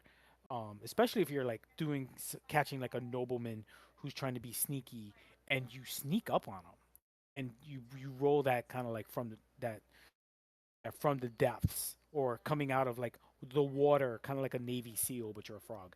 Um, like like the hood is up, it's wet, it's dripping. You got like a little mask up front covering, and all they see is your yellow eyes. Um, Depends on like if you have your eyes up front or on the sides. Um, it can be scary. So it could be a Would little you bit. allow either, depending on the situation? Yes, because Okay. it's a broad, and that's the thing about the experience. I keep calling it expertise. The experiences, they can be broad or they can be very specific. But if they're broad, you have an idea of how to use them. I like Um, it. Okay. you know, like Gonzo's, I know a guy. It's in a situation where it could be going into a party, it could be finding to make the right deal, it could be it's broad enough but general enough as well. So like it helps. It Yeah. helps. So You it's know. actually it's a little funny because independently we were working on our characters, and at first I was really considering Syndicate instead of Nightwalker. So one of the experiences I had chosen for Syndicate was I know a guy. Yeah. Which also works. Yeah. It's but instead of you knowing somebody that like Gonzo might know the major D at a restaurant, or Gonzo might know like the bartender at like a party or a tavern or something. Hmm. You know another rogue, kind of like Yep. V- Vax's character in season 3, where he knew the other rogue that was there at the pirate hangout. He's like, Hmm. oh, I know that guy, kind of like that Yep. situation where you see somebody or you're like, I'm looking around, I'm gonna talk to people here and there, and you find another rogue who is able to help you in that situation. So that's that side of it. So you can make up the same name, it's just used in a different manner. Yep. Uh, Halfling druid, have you ideas of what experiences you wanted? So So how do experiences like work within the game like when you're playing it? Like when you're playing like with your experience like when you're about to do something. So you're able to what exactly? They help in situations where it could be a social interaction. It can even be the way Sam is using it in a combat interaction with his horns. Mhm. He'll get bonuses if he to attack with his horns. Um, Okay. but it depending on the how you want to do it. So, um, Okay. like one would be like no one escapes me. So, Mhm. uh, where you use your experiences in tracking, right? So Yeah. now you're using your knowledge, or I think it's knowledge, to kind of Mhm. like a perception check per se, but Yeah. when you're using it towards tracking people specifically. Mhm. or just like finding traces of people, you would add that +2 bonus to your rolls. Um, Okay. Got or you. you can be um foragery, like you could just come up with like foragery, meaning or Mm. forage, and then you know how to find food in the forest. Um, Yeah. and then so you would use a hope and that skill plus whatever you roll to find food. Um, or it could be Got you. something, You could say it medicine woman. right. Yeah, I was looking at field medic here. I Yeah. saw that. I was like, oh, makes sense. Medicine woman sounds cooler though. Yeah, and what it is it's kind of like what you did in your past life and your connections Mhm. and stuff like that. And that's the reason why I like it. It's supposed to be broad, but not like, you know, Yeah. sword user. Well, Yeah. that's way too Yeah. broad. Yeah. Got But you. like Like me knowing a guy, that could be, wait, I know a guy. That's actually background, knowledge of people type thing. But it sounds cooler to say, hey, wait, I know a guy, and then I can yeah. use my Yeah. experience Like to do stuff. you can call yourself, you can say bullseye, and while it sounds pretty narrow, it's not, because you could be like, well, no, it's me using any weapon with agility, which is your throwing. Like I get a Mm. +2 to I'm gonna spend a hope and I'm gonna throw my dagger, so now I'm +2 to throw my daggers or use my archery. But um, medic. So now you add a +2 to, say you want to find berries and to heal people. Yeah. Or depending on how, and you get to pick two of them. So now you could pick one that's generic to being field medicine, or you could pick one that is uh I don't know, It could be a be- survivalist or navigator. Well, not navigator. I don't know about navigator, but or like you can be like a survivalist makes sense too, right? beastmaster, right? So no, Oh yeah, that you too. you can use your abilities to narrow down. You can use your beastmaster role to tell you what monster or beast that is. Um, Mm-hmm. you know, Like I would have knowledge of the creature that I see.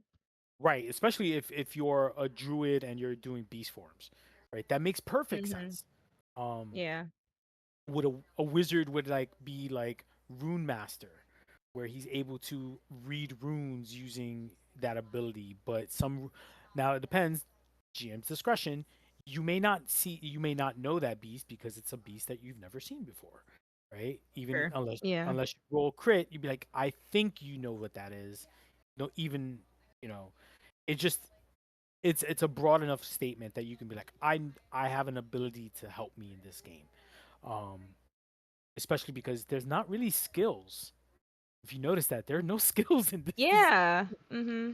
there's the experiences are just that. They're just to help you Mm. in situations where you think you might like want a specialized skill. Gotcha. Okay. I like the medicine woman. I like the beastmaster. I'm gonna Yeah, think. and they're broad enough that they're not all encompassing, but they're Mm-hmm. enough that you can get something out of it. Hmm. Yeah. Yeah. Like you Okay. could say medicine woman, but it's not going to cover poisons.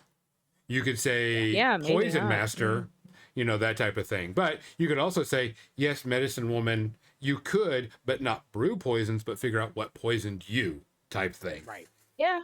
Mm-hmm. That's true. Yeah. I figured like the druid that I have, because she is in a nomadic type of, community, she would know a lot about different types of like herbs and things like that, cuz I mean, cuz she's been traveling a lot. I think her thing is to discover more ways of healing people with, healing people She's that need trying it. she's trying to find a cure for the common cold and allergies. I'm going to find it. Gosh darn it, I'm going to do it. That's I'm how going to the find campaign it. ends. You succeed. Like Yep, you you find exactly. you find it's such an antihistamine that you never suffer from allergies ever again. And then I will die Non-drowsy, happy. right? Non-drowsy, Drowsy. non-drowsy. Like Oh you my god, I succeed. love Like that. I found a non-drowsy, and I'm gonna call it an antihistamine.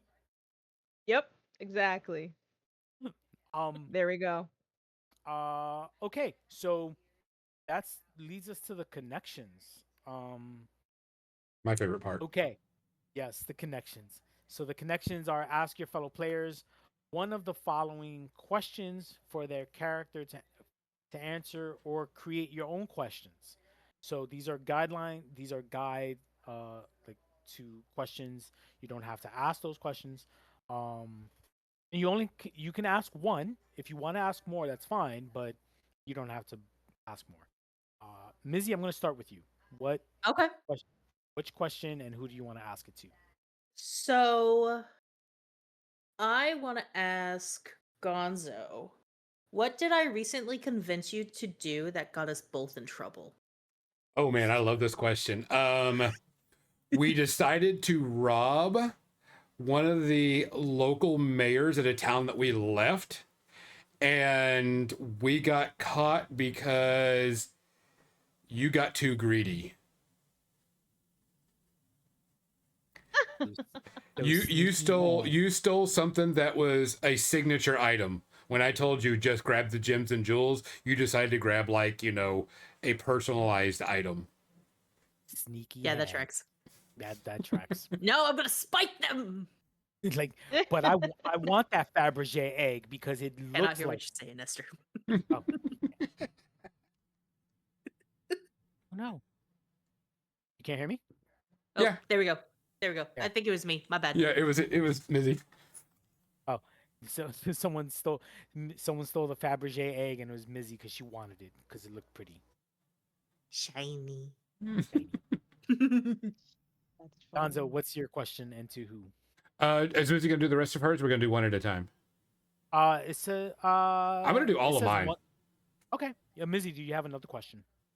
um, Yeah, because it's one. It's for one of the questions, but we'll go with more. I'm good with it. for Ariel, what have I discovered about your past that I hold secret from the others? Hmm. Ooh, that's a good one. Hmm. Well, because I've traveled a lot, there are some places that I keep secret because there are vast resources in these particular areas. Resources that could be plundered by bad people. So maybe I've told you a place that normally I wouldn't tell anybody else. Is that like something I don't know. About a place with resources? Yeah, like a place of probably a place where that's protected by a particular community. Um Dang, I'm trying to think. Was not prepared for this. Okay, Kind I'm of not like either. That's what I yeah, love like about. kind of like yeah, kind of like I don't know, Fountain of Youth or something like that. Like something crazy like secret like I would never tell anyone else. Yeah, well, you know what? That's what I'm gonna go with. Something with like the Fountain of Youth. Something that that a community is actually protecting wholeheartedly. Probably dwarves. I don't know. Or your own halflings. Or It on could have be my own halflings. Yeah, true. Absolutely. Yeah, I like that. It's like, by the way, don't tell nobody, but I XYZ. know a place. I I know know a another place. place. I know a place. BT dubs. my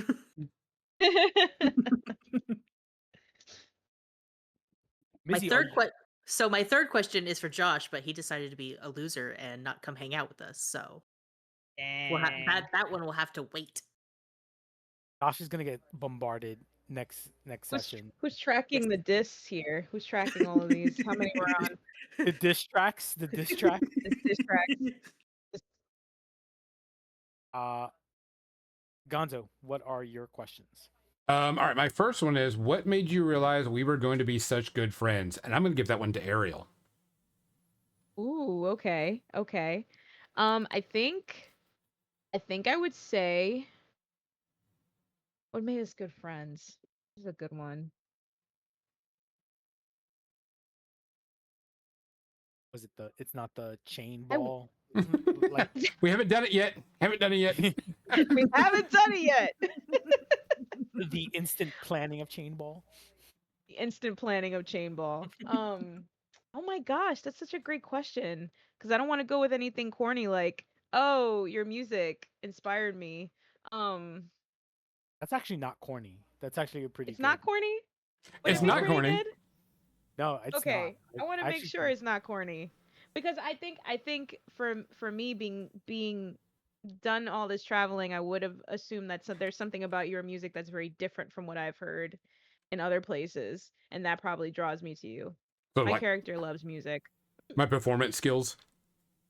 Yeah, your performance skills is very, and then we start to talking and I'm going, "Oh, this guy meets more it's more than what he seems."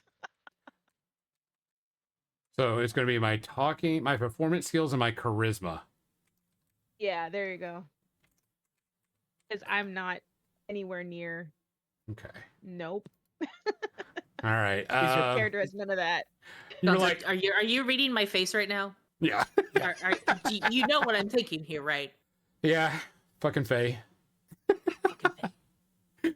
My next question is going to be for Josh. And what do I do that annoys you? So, Oh my gosh, that's so good. because I know that Josh, last we talked, Josh was going to play a fighter type, and this is going to fit perfect because he's like, I want to smash this person. I'm like, no, I'm going to rob her first. Then you can beat her up. Yep. Mhm. So I'll let him answer that one. And so my third one is, why do you grab my hand at night? And of course, that'll go to Mizzy. Because as flamboyant as you are a safe place. Aw. I'm Oh. a safe place. Oh, safe place. You stick to the light, much to my dismay, but you are a safe place. Like I'm in trouble, but I'm gonna hold your hand. Like you're gonna protect me. I'm just a frog. I'm just so innocent. I'm not going back. They ain't taking me back.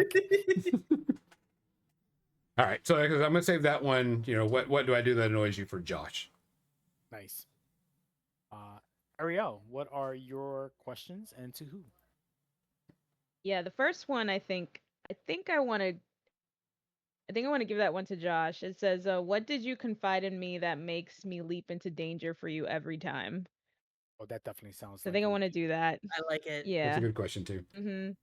So I'm Yeah. not sure. I'm not sure if he's going to be. He liked the brawler, like the new brawler. So he's either Mhm. thinking warrior or brawler, or I think he even said vengeance seraph. Oh, which yeah. is like- Ninja Server is good, too. Oh yeah. So he's your tank. Put him up front. Like it sounds like it's gonna Mm, be He's the Oh. strong soul boy. I Yeah. could just see that. nice. I'm going to get in so much trouble, and I'm going to cause trouble, and I'm going to walk past Josh's character, smack him on the shoulder. It's like, he's all yours. As I count the Yeah. coins. yeah. Nice. Like Nice. Is he like our 5, Grog? 6. Yes. Probably be. He's like our No, Grog. and I think he was planning on being an orc. I believe so, yeah. Yeah, Lacey So said. he was already.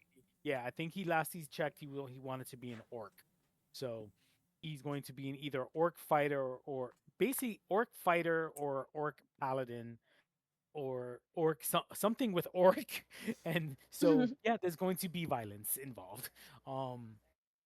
Nice. So so he gave me something that anytime I see him in danger, I want to jump in. The halfling to the orc. I Yeah. love that. I love it. It's great. Like I will Um, stab you with my little dagger. Like yes, what you said, cat. Like, right? come on. My shin. Ah. Like the Oh my dagger. gosh. Are The we gonna dagger be does piking grog? yes, it's gonna be like but the dagger does 2d10 damage every time you stab somebody because it's like a magical dagger. Because like, he's my friend. Yep. It's friend magic. Right. The power of Um, friendship. Yep. Exactly. Uh, what animal do I say you remind me of? what is that? Wait, hold on. What animal do I say you remind me of? I don't want to give that. You know what? Let's give it to Mizzy. Wait, what's your character's name again? Rhoda. Rhoda, right? Groda. hmm Okay, cool. Yeah. Rhoda. Rhoda. So it's. Say the question one more time. Yeah, what animal do I say you remind me of? I mean, I'm literally a frog. You literally are a frog, so Wait, You- repeat the question again. I don't like the wording of this question. Yeah, Is it because I just think it's me? supposed to be. It's weird, right? I think it's supposed to be what animal does Mizzy think you are? Yeah, that's what I think, right? Yeah. Am I, That's what I Yeah. think too. Yeah, that's what it's supposed to be. It's weird writing. I don't know what the. Yeah, it's supposed to be what animal do you ask Mizzy, what animal do you think, what animal What do animal I do- say? It should say Yeah. "do you say" instead of "you say you But remind also me of." you could Yeah. change it to you. These Yeah. are not Yeah. nowhere near. So Mizzy, what animal does Ariel's character remind you of? Okay, There we so go. you are a halfling druid. Mm-hmm. hmm And I sneeze a lot. And you sneeze a lot. Um, I what's your facial structure?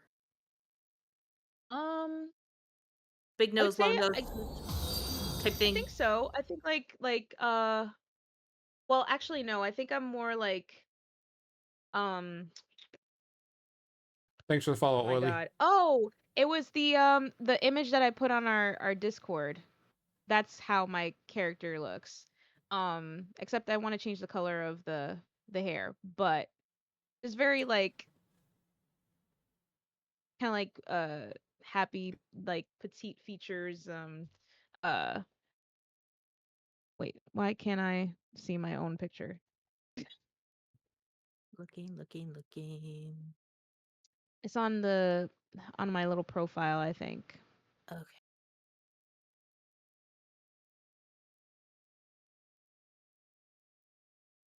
Okay. Yeah. My character has dreads I too, so. I'm gonna say a doe. Mm-hmm. A That makes deer, sense. Yeah. Yeah. a A doe, female a deer. deer. A deer. A deer. Deer. Yeah, a doe makes sense. I think that that's very her. She is gentle. She's very smart though. Scared? We'll see. I like it. It's gentle. Yeah.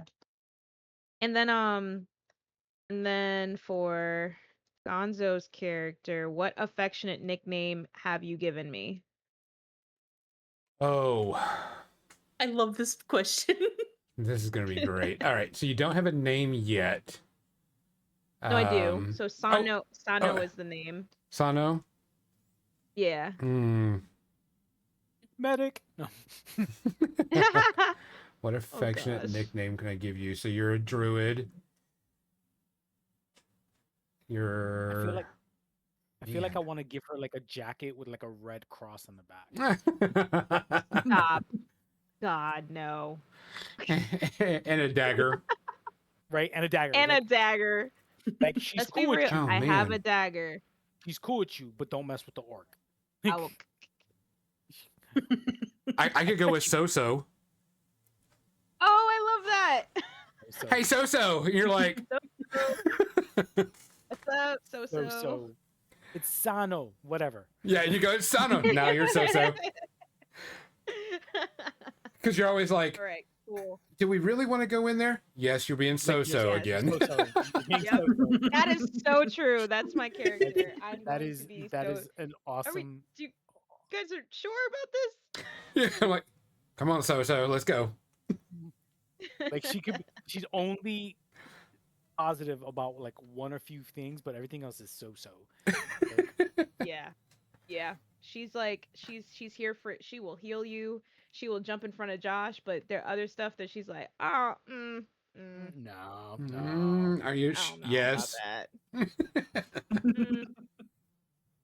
Let's talk about this again. Let's workshop this one more time. Let's plan this out properly. As she's like sneezing into her handkerchief because because the allergies are bad. You know, I could just see it. Myself and Grota are sitting there plotting how we're gonna do stuff, and she's like, "Are you sure that? But what about?" I'm like, "We're doing this." But what about we're doing this? We're both leaned over Thought the map, about- looking at you like we're doing this. Like, And then Josh's character is back there going, "Damn it." and like he's like, "Who do I hit? Just point. Who Yeah. do I hit?" They're gonna say, "Hey Sano, we need you to turn into a weasel to get through here," and then you tell it. Wait, hold on. Where you want me to go into? I don't know. Just a Not mouse. sure. Just be a mouse. Just a little mouse. And then get to the other side of the wall. Go over and do this with the latch. That's all we're asking for. And then at times I'm gonna be like, "Am I only your friend because I can turn into these things?" Oh no! You're really good with medicine too, so don't worry about that. We use you for your medicine too. Oh wait! You're our friend. We love you. You're amazing. We tape you around for your personality too. I need affirmations to do these things. That's what my character just needs, the affirmations. What's funny is I'm looking at like all her tier 1 changing abilities. Oh, they're And amazing. it's like Mhm. they're like They're all agile great. scout, household friend, nimble. So she could be a deer, she could be a mouse, she could be a weasel, she could be a dog, a cat, a hyena, a fox, whatever. Mhm. Like I could just I see love that all three, you know, myself, Mizzy, and Josh are walking away after all the planning, and she's still over the map pointing, and all three of us go, so. we've already no, it could just, you could be breaking in, and she could and like still, are we sure we want to do this? And like following you guys as you're breaking into the place, and like, no, we need to do this. Are you sure? I don't know if it's a good idea. And like hit somebody with a staff and like still complain about like Or you should be sitting there Love next to a that. bad guy and goes, but he's really tiny and small. Do I really need to hit him? Or I'll look back and go, hit him, so. But he's cute. Just a good old bunk right there. And just bonk him with your staff. bonk him with your staff. Right. And that's Say like when she poop rolls. if you need to. That's when she rolls crits on like hitting somebody. Like when she's so, she gets bonuses. Like, Yeah. I love That's your- that. that's your next experience is so. Like Yes. like what's so? I have to take out the mysterious pendant and rub it and go, please let this work. Please let this work. And then just Right? put it back in my pocket every time. Just cause it's just so different from the last character I played. Was this like really like what is it? Just taking all risks mechanic. Just like constantly like Yeah. just doing that was like my last character. So it's gonna be funny to not have to do that again.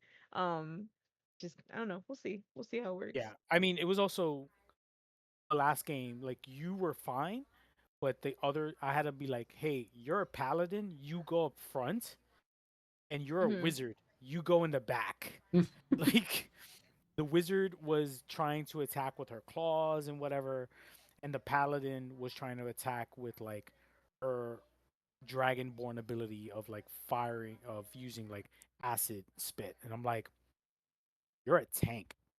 Your job is to protect and then hit. Oh, I remember what game you're talking about. Okay, I get. And Yeah, then I do the remember. wizard Yeah. was like, I got claws. I want to claw them. And I was like, you have magic. You are a Use it. squishy wizard. Get in the back. Like you in the front. He's squishy. Like I was like, time out. Mhm. Okay, let's see. I think that's it. I think Yeah, pretty much. generally, I think that's it. So Ariel, you have the descriptions of your like your stuff that you need to go to, at some point, before Mhm. next session. Now Yeah, she, I just have to work on these experiences and stuff. yeah. Now does she get all these tier 1 abilities in terms of like transformations? She gets every single one of those animals. Yes.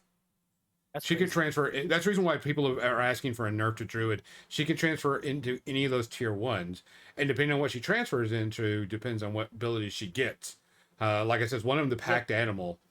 If she attacks, you know, she changes into a hyena per se, and she attacks a model that I'm attacking also in melee with, she gets that bonus in a pact and she could just smash people.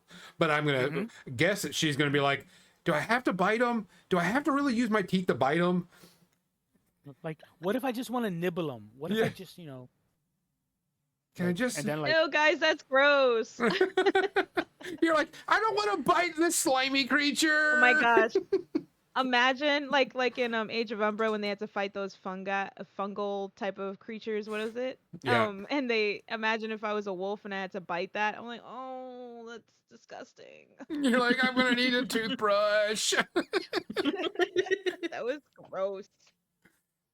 Yeah, she can transform into all of those. Yeah. what I'm looking at like tier 3 and like alligator, crocodile, Gila monster. Yeah. Like, you can literally poison someone with your spit, for Christ's sakes. Like, That's awesome. Yeah, there's I- the druids. There's a lot of people that are calling for a nerf to the druid transformations, and I'm like, let's wait and see what everything comes out, so on and so forth, because nobody's gone, super high into this. But I mean, yeah, terrible lizards, you could do Tyrannosaurus tier 4. Yeah. Mythical aerial hunter, you could do a pterodactyl. Dragon, by the way, dragon. What I like. Oh, sorry, dragon. I didn't even. I Yeah. missed that one. Oh Yeah. shoot. Werven, All right, like- let's go. like we're talking like big flying creatures. So like, But I mythic- actually do like that they give you like a little bit of each. Like this looks like a different type of species, because before they would only give you a certain species when you were level 1 through what I can't remember. yeah. And then you would finally get aquatic at some point, which I was an octopus and that was fun. And the thing But was is yeah, that I like this one better. I forgot she had like aquatic, and she was fighting in like a sewer type level. Was it the sewer? Oh, maybe I don't remember. 'Cause that was it a was while kind of like a back. sewer underground water, like under the Mhm. city, and she went into the water and turned into a octopus. And I was like, I just fed into her like abilities even better. Like I And didn't I, even I think I realize- just got aquatic too. I just got Yeah. aquatic, and I was like, that was a lot of fun. yeah, for you maybe. I was the one that like, oh damn. That's why it was so fun. Yeah. All the zombies and NPCs that were there just on. Like she just wrapped them. She just tossed them around. Yeah, see, it was like pack predator. She gains advantage on attacks, sprints, and trek. She Yep. can hobbling strike people. She can do pack hunting. I mean, you just agile scout. I mean, there's just so much stuff you can do. Oh, Yeah. stalking arachnid. Yeah. Like I love that. she'd be on Mizzy's shoulder. No? Like it's funny, household friend, I'm okay with that. which is like a Okay. cat, dog, type of household pet.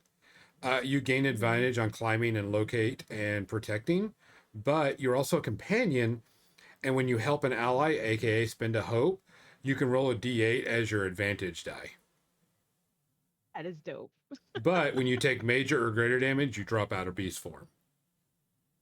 Which makes That sense. sucks. Right? Yeah. You just got hit with like major, so like I think that's their second threshold, and like Yeah. minor, major, was it extreme or whatever it is, but like whatever the third Severe. level is, severe.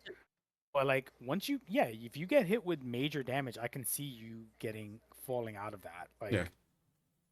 I mean, she has to spend a stress to use it, so it may be advantageous if you took a stamina potion instead of a healing potion, because stamina potions heal stress while healing potions heal health. Because every time you transform, Okay. you have to spend a stress to do it. Something to think That's of. actually the question I was gonna ask. I was gonna ask if I had to, what do I have to spend to switch? I mean, to change to a creature. Yeah, it's Okay. 1 point of stress. All right, yeah. gotcha. Yeah, that's yeah. not a bad idea to turn to stamina. Question: Yes. what with the hit points? I was having a hard time following on Age of Umbra, like how the hit points work, like Mhm. because Did anybody want to help me Did understand that you better. did you did you finish creating your character? Like go to the bottom and just say create character. Well, yes, in the I pressed the character sheet. Okay. Right? It's a Yeah. character sheet button Before at the Yep. you do bottom. that, go to your equipment and put Okay. on your armor and your weapon. Okay. Do, do, do, do. Click it to active.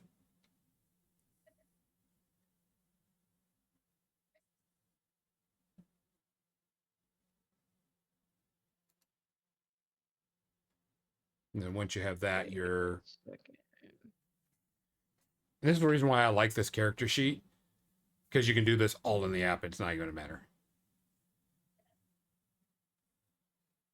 Yeah, I did pick the starting weapons and my armor. And you've clicked them to active.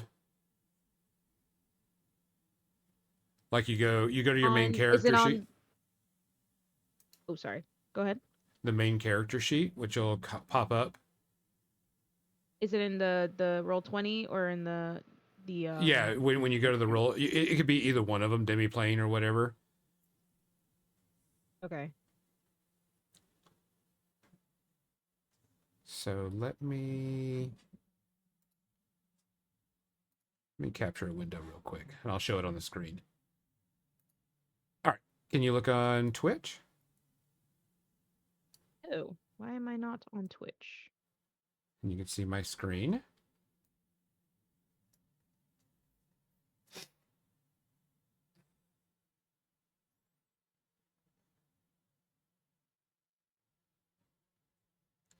While I'm signing into Twitch, if you all want to talk about something else.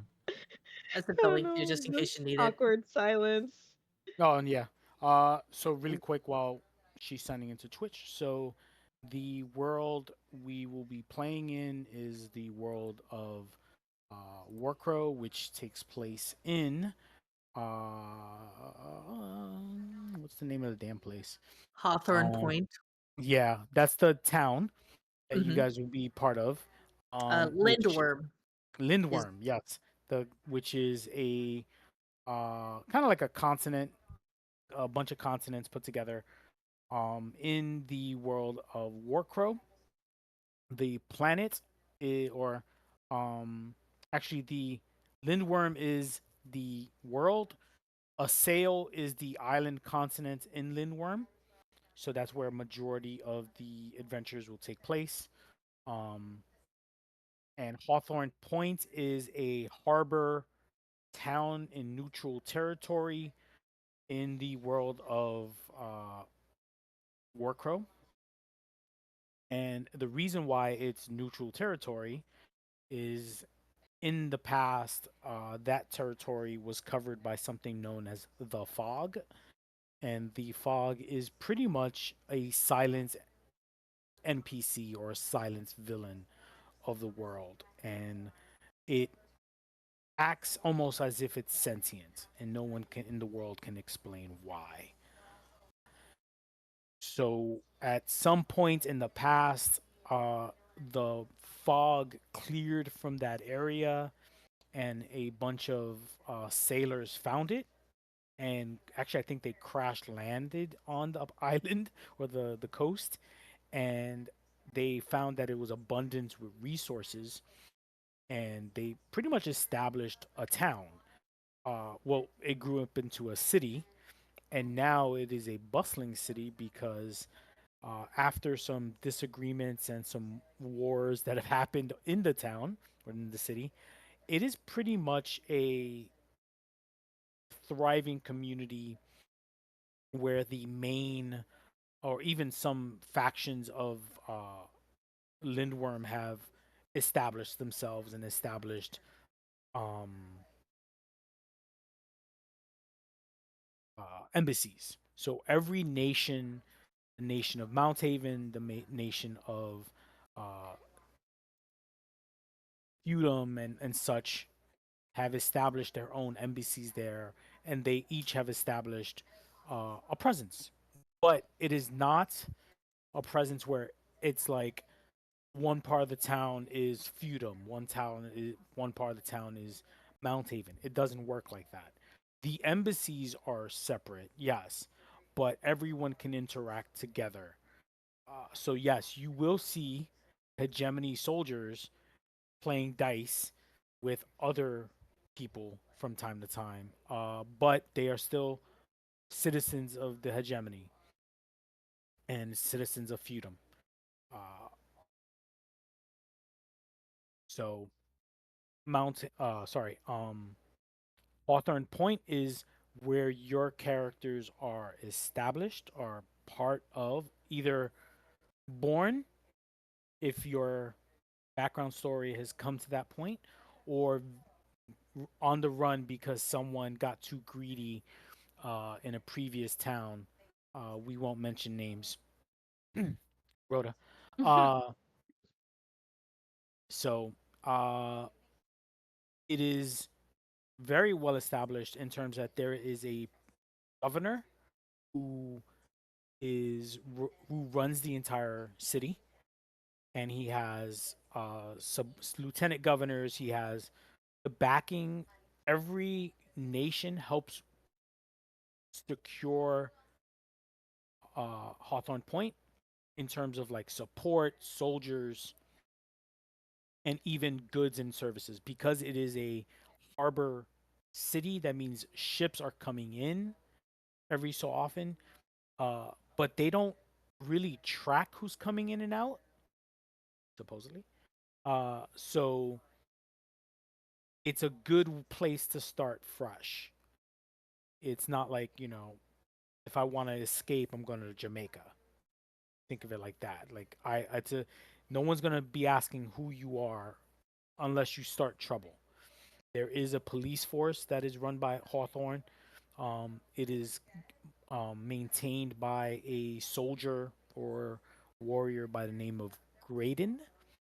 He is captain of the guard, and he is a rumor has it that he was a hero of legend and came to uh, be well known in Hawthorne Point and works very closely with the governor and his family. There is a large a large presence of runaway slaves, of orcs, of the northern tribes, and because the northern tribes is pretty much, you would think of like the barbarians and Vikings. Of their they pillage and plunder because the fog is slowly taking over the northern area. So they tended to like, well, we're not staying here. We're going to find other places for us to stay.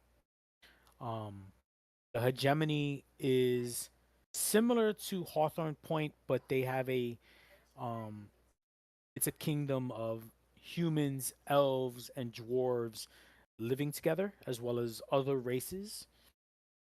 Um, the Dinian, yeah. Sinian are the elves. They're the wood elves, and they live in a continent on the eastern side of the world, where it's basically just like foresty area. Like, but in the past, the elves, who were very quiet and did not want to interact with the world, are now part of it. Like, oh no, we're not waiting anymore. Um, Due to a civil war in their past, they're not waiting for the fog to take over. They're going to take over the world, not take over the world, but they're going to establish their own um, foothold. Mount Haven is the city of dwarves, and believe it or not, it sounds like they're in the mountain. They're actually under the mountain, like every dwarf is. Are they digging They holes? Yeah, they diggy holes. But the dwarves and the elves are isolationists per se. Um, they don't they have interactions with other kingdoms, but they don't really. They're antisocial. um, and then there is the uh kingdom of feudum, which is a religious kingdom who is out to basically stop the fog, whatever means possible. Uh, I know it's a lot of info right now, but as time goes on, it's not important. It's important, but not going to make or break how the game runs. Just give you a background on how the world is. You are in Hawthorne Point. You are establishing your world uh, in your background of we're escaped criminals, or we're on the run, or I'm trying to find a cure. It all depends on what your character really wants to do, and we'll figure that out as time moves forward. Sweet. Char- the characters, the classes. I have. Yeah, go for it. I'm sorry. I was just about to say I'm on the Twitch stream. Awesome, go for it. All right. So I have my character sheet. Hmm. If you click equipment, let me go to my character sheet and not the picture. If you click on equipment, you can activate your armor and your weapons. Hmm. And that'll also change. It'll also change your minor damage, your major, and your severe. So when you get hit, you click calculate damage, and you type in the damage. So we'll say 8. We don't have apply resistance because I don't have a resistance. I can apply an armor slot, and then hit apply.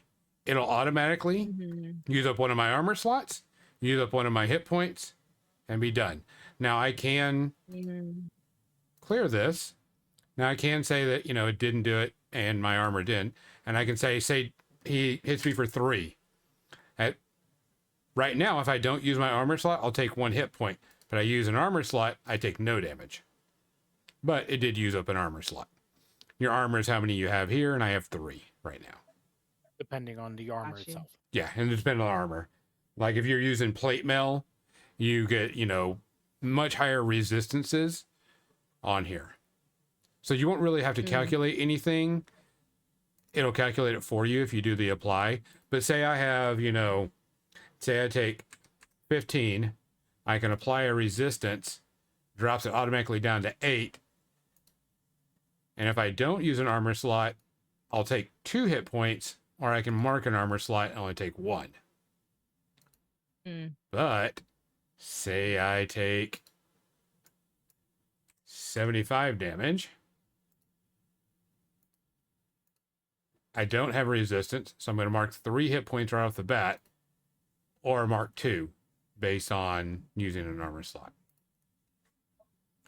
And that's and that is if we're also using, I don't know if he's going to use there is an optional rule that if you take double your severe damage, you take, more hit point damage, but I don't know if that's built into this system yet. It But is not. I'm testing it out right now. Yeah, I didn't think it was. But it's an optional rule in the game. If you take double your severe damage, you would take 4 hit points. And that's if you want a more damaging system. Otherwise, this is the reason why I think it's funny whenever you do 1 point of damage to a monster, they still mark 1 hit point. Unless they have the ability to resist or, whatever. Yeah. Not every monster has armor. So that's, most monsters, if they get like hit, they're going to take damage. But see, yeah. So I take 6. So 1 to 5 is a minor, 6 to 12, and then I would mark it and then use an armor slot or whatever, and so that'll figure it out. And once you go to 0, once you mark your last hit point, you gotta do the death. So you start out, Ariel, with it, and not everybody starts out with 6 hit points, but it looks like your character starts with 6 hit points. And then your threshold is based on your armor or abilities, because the bone domain can take like basically increase their skin almost. So sometimes their thresholds higher on just their ability than it would be their armor. So I think leather is what I can't No, remember. I picked the other one. Sorry, the Gambison armor. Oh yes, that's right. Yeah. So I have three. What is it? 6, 12? What? 12? 12 if you're severe. Yeah. Yeah. And then so yeah, 12 is your severe. So five and 12. No, 6, 12. Six I twelve. got here. Yeah. Yeah, and your And then how evasion is much? And what I they just use to hit you. Sorry. Yeah. yeah. I just realized I might have to change my second weapon because they're both primary weapons, and I didn't realize that. Oh, okay. That's fine. That's Yeah, easy to I'm gonna have change. to change one of them. Yeah. Have you Yeah, noticed the little but hands up here? That's whether it's a two-handed or a single-handed, or you're using one in your primary and your secondary. yeah, okay, yeah, I'll change that. Got some stuff to do when we're done. Yeah. Make sure this And is all good. um okay, so some of the questions I have. Um you guys already seen like there's this the document where it tells you the, the ancestries. Some of them are exist, some are playable, others are very kind of like the halflings are around but limited, which is great because thankfully not everybody's playing a halfling. I just got one.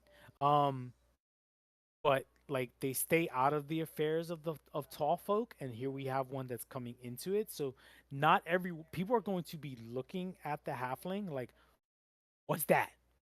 What's that? Like, This is my only way to figure out to what is it, to discover all the medicines that I can make out there. yeah, Discover a cure for something. yeah, and like goblins exist.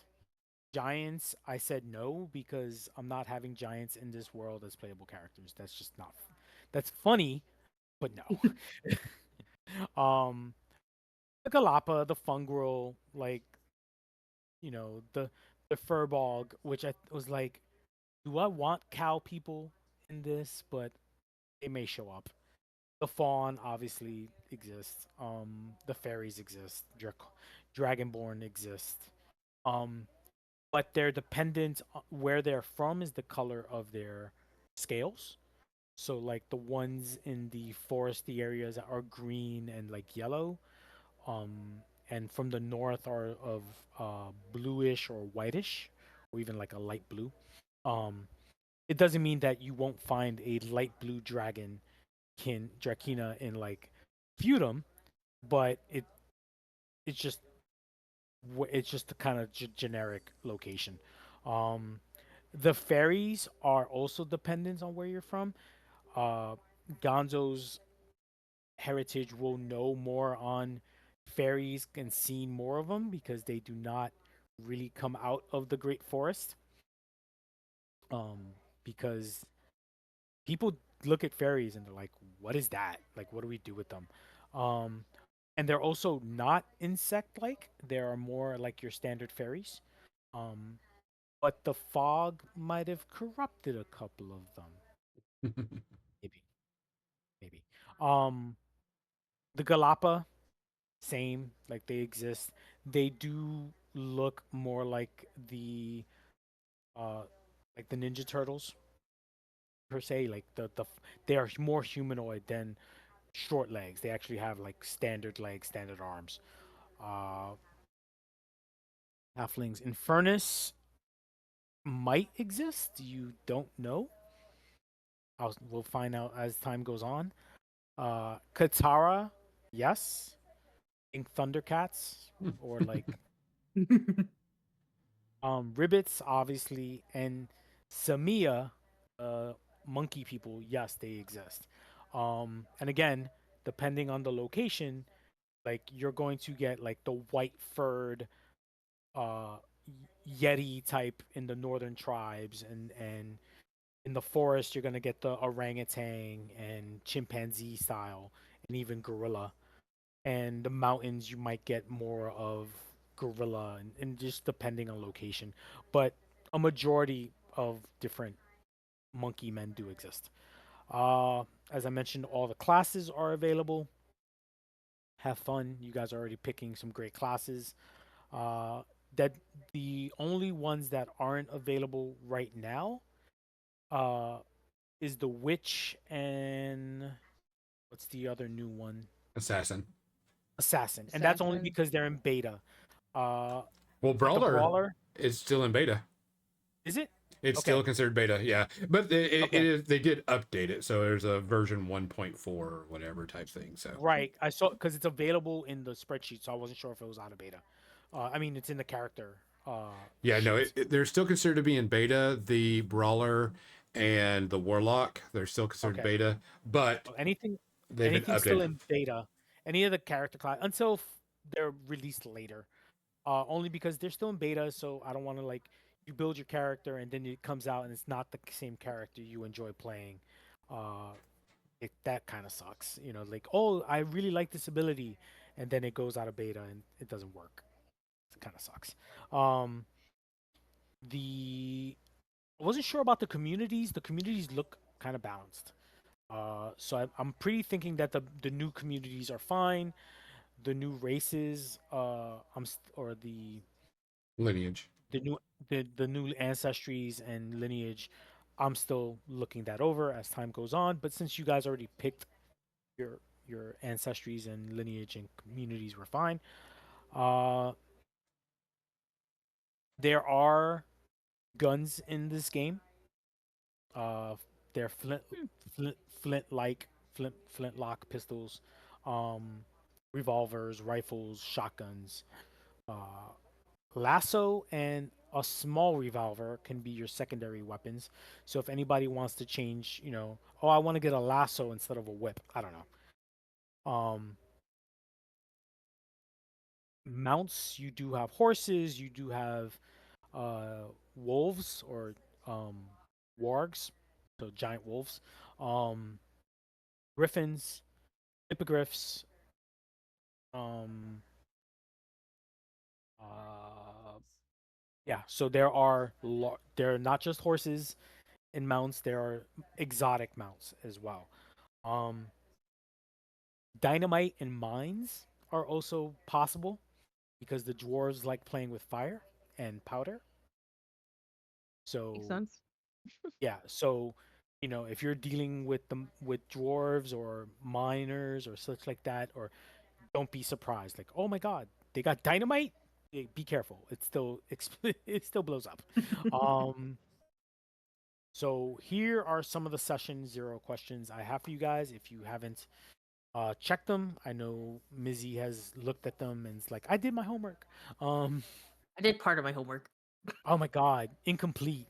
I. Yes. Um, so is your character native to Hawthorne Point, or did they come from elsewhere? And if they did, how are they been treated to the locals, and how are they being treated in the town? So that's something uh you would like to think of. So Mizzy, are you native to Hawthorne Point? And if No. so, if not, how are you been treated since arriving at Hawthorne Point? So I'm definitely not negative. I mostly stick to the shadows and maintain a low profile. Because it is neutral territory. I don't want to like burn any bridges or anything like that type thing. But I mostly, um, most others, in town would rather not acknowledge my presence. With a few exceptions and connections that I've made over my time. Traveling back and forth. Survival type thing. Um, and then sometimes strangers passing through mistake me for a cloaked homeless creature. Every so often they toss you a silver coin or something like that in the pot, Yes, yes. Uh, and you're just like, I got money, bitches. What? Like, I got money, but I'll take your money too. right? Like I'm going I'm not shopping. gonna I'm not gonna argue with it. Thanks. Right. Free money, hell Uh, yeah. nice. Gonzo, what about yourself? I'm definitely not native to the area. I'm a world traveler type. I am treated with great reverence and respect among the lower class to the higher class because I usually steal from the upper class and spend it on the lower class. But the upper class loves me so much, and I'm very entertaining in there that they keep me around. I don't get caught. The lower class likes me because I don't treat them worse. because I know that at the times I need them, they'll be there for me. And I'm very well known over the entire town. Okay, Robin Hood. No, I cannot lay low. People will hide me if I need to, but I can't lay low. Oh, like John Wick, they hide you Yeah. underneath all the trash. Yeah. They'll like, shit, the guard's after Tomlin. The lower class are like hiding me behind the bar somewhere because I Nice. did something wrong. The higher class, they're like, we're trying to find Tomlin. And of course, the higher class is like, he's not here because he's underneath the bed because I got in trouble or something of that nature. Yeah. Like oh, they dress you up like what's it, Mad Mardigan and Yeah. Willow, they dress him up as a girl, like, no, we're fine. Ariel, what about your character? I think I'm gonna go with that when we were talking about experiences being like the medicine woman, but more of like in the lower class area. I wouldn't be native to Hawthorne though, since I'm nomadic. But I did stop at Hawthorne to see if there were uh ways I can heal people from uh things that were not native to where I came from, maybe like some illnesses or something. So people come to me if their family member or friend is sick. So I'm like known in the town as the medicine halfling. At first they were like kind of weirded out that I was there, and then when I healed one person from something that, they couldn't, afford as they went up the class, they saw that I can help, and I don't really charge people much other than, can you please be my guinea pigs for when I'm testing certain concoctions. Um so yeah, so I think people do like me, but I'm not always out there. I'm definitely that I have a hut in like secluded area where they have to come see me, you know? Like they just know me by the medicine woman. They don't really know my origin story or anything like that. They know it's weird a halfling is there, but they accept it cuz I'm helpful. So just so you know, there is another medicine woman in Hawthorne Point, and you're not Ooh. rivals. You actually Mhm. help each other because she Yeah. also experiments. Uh, Mhm. I'm not saying in a bad way. She's just like you. So there is another person. And Mhm. so there is um someone you can, an older, she's human, but she's kind of like, she tends to be a little eccentric, and Love sometimes it. you will hear her talking to herself or talking in like mirrors, and you from time to time swear in the corner of your eye that sometimes the mirror answers back before she starts talking, but she's like giving It's you nothing to herbs. worry about. No, you're fine. The herbs and other things that she has taught you has helped you on your way. So there, I have a Mm, name for her. I have to get it, but um, sweet. let's see. If you are new to Hawthorne Point, what brought you to the city? I wonder what happened between Mizzy and Gonzo that brought them to the city. Um, Yeah, because Well, we all know each other. That's the good thing I like about this is we all know each other already because of yeah, our right, connection. So we Mhm. don't have to do that whole how do we form a party thing with this game. It right, makes it right, already there. right. So, and also, are you passing through or, um, Always passing and through. right? That's basically like you basically all three of you have said like yeah. Ariel said I'm nomadic. The other two are thieves, and you guys met up on the road. So that answers my question. Like, what Thief brought you to the is city? thief is a very strong word, sir. Purveyor of Ooh, goods and breaker of Purveyor hearts of good, and breaker of hearts. breaker of hearts. I'm Okay. done. I'm a survivalist. Ariel is learning the fey creature in me coming I out in this love it. character. Yeah, yeah. I love Um, it. and then since none of you are from Hawthorne Point, but do any of you have family in Hawthorne Point? No.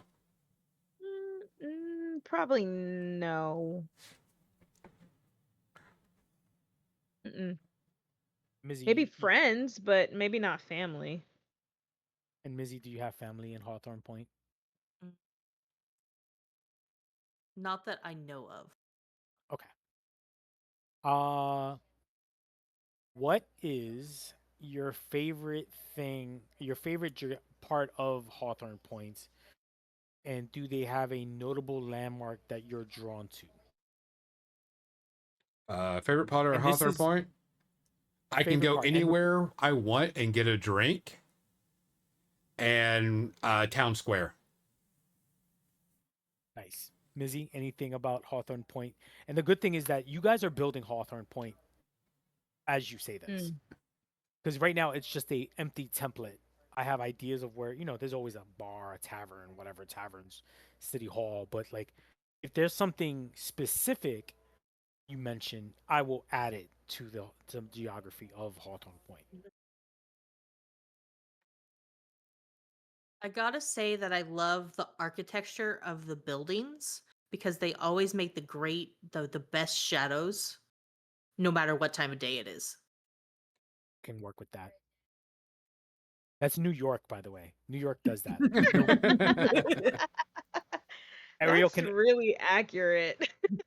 New York has shadows. Like I'm jumping from shadow to shadow because of the heat. I can do that in New York. Mm, You do what you gotta do to survive. What? pretty much. What about you, Ariel? I'm trying to think. I wonder if my character does really like performances because it's so outside of what she does and she finds it really interesting, like the theater or like um people who are performers. I'm not sure if there's a theater in Hawthorne that she likes going to. Um, just I to can kind make of one. chill. If you Yeah, say, just to if kind you of like, say, yeah, it could be it. If you say there's a theater you like going to, then mhm. what does that theater look like? Or is it an amphitheater? Or is it just I a? think like an outside amphitheater. You know what I mean? Like kind of like the Great Lawn and when they have the concerts on the Great Lawn in Central Park or something. Because she's Mhm. very naturey, so she would like to be outside. But like it'd be nice to like enjoy theater on the outside. So there is an amphitheater somewhere in Hawthorne that she appreciates, and she can hear everything from all the sides, and she really gets like entranced by music. And that's the one place that Gonzo's character is trying to get like the prime Exactly. time to play in. He's like, I want to play in the big theater. Not yet. You're not ready. I'm ready. Um, Or maybe I've healed somebody who's like an owner. Maybe if there was a weird accident and I helped, and they Mhm. ended up being the owner's son, daughter, whatever. And then I'm like, bro, I got you in. That's perfect. So right now there is a amphitheater um, that is established in Hawthorne Point. Hawthorne, as it grows out, um, the walls have moved. So there's an inner wall, and then when they saw that the city was getting too big, they made a second wall. And so now there's an inner city, which unfortunately is kind of broken up. If like the nobles have lived in the inner city, um, and then there's an outer city, and that's where everything else, the shopping area, is taking place. So uh, so the amphitheater is in the outer area because it was established new.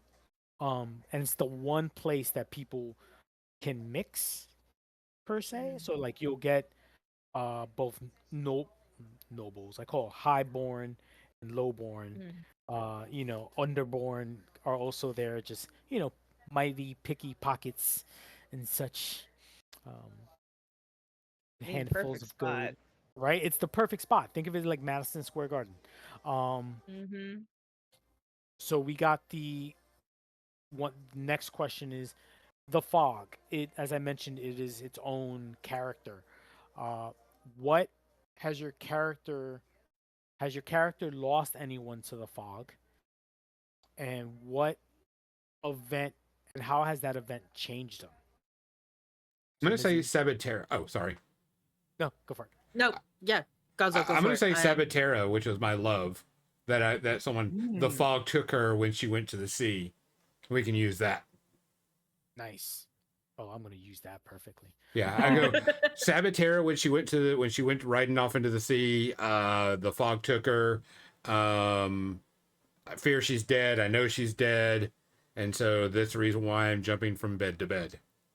Haha, I Oh, rhymed. I have my There we go. The bard's coming out, guys. no, it's over. It's over. We're done. Um, I love it. Rhoda, what about you? I would say that the fog took one of my rogue associates that was kind of my mentor. Um, that the fog that they got into a situation, the fog took over and corrupted their mind, and Nice. so that has made it harder, even more so harder for me to make connections with people because I don't want to see the ones that I love hurt. Damn, tugging on my heartstrings. You're welcome. See, I could do this shit too.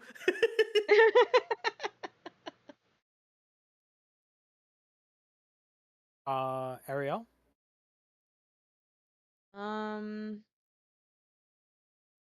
I was gonna go with the mentor thing, but I think I'm gonna change it since Rhoda has it.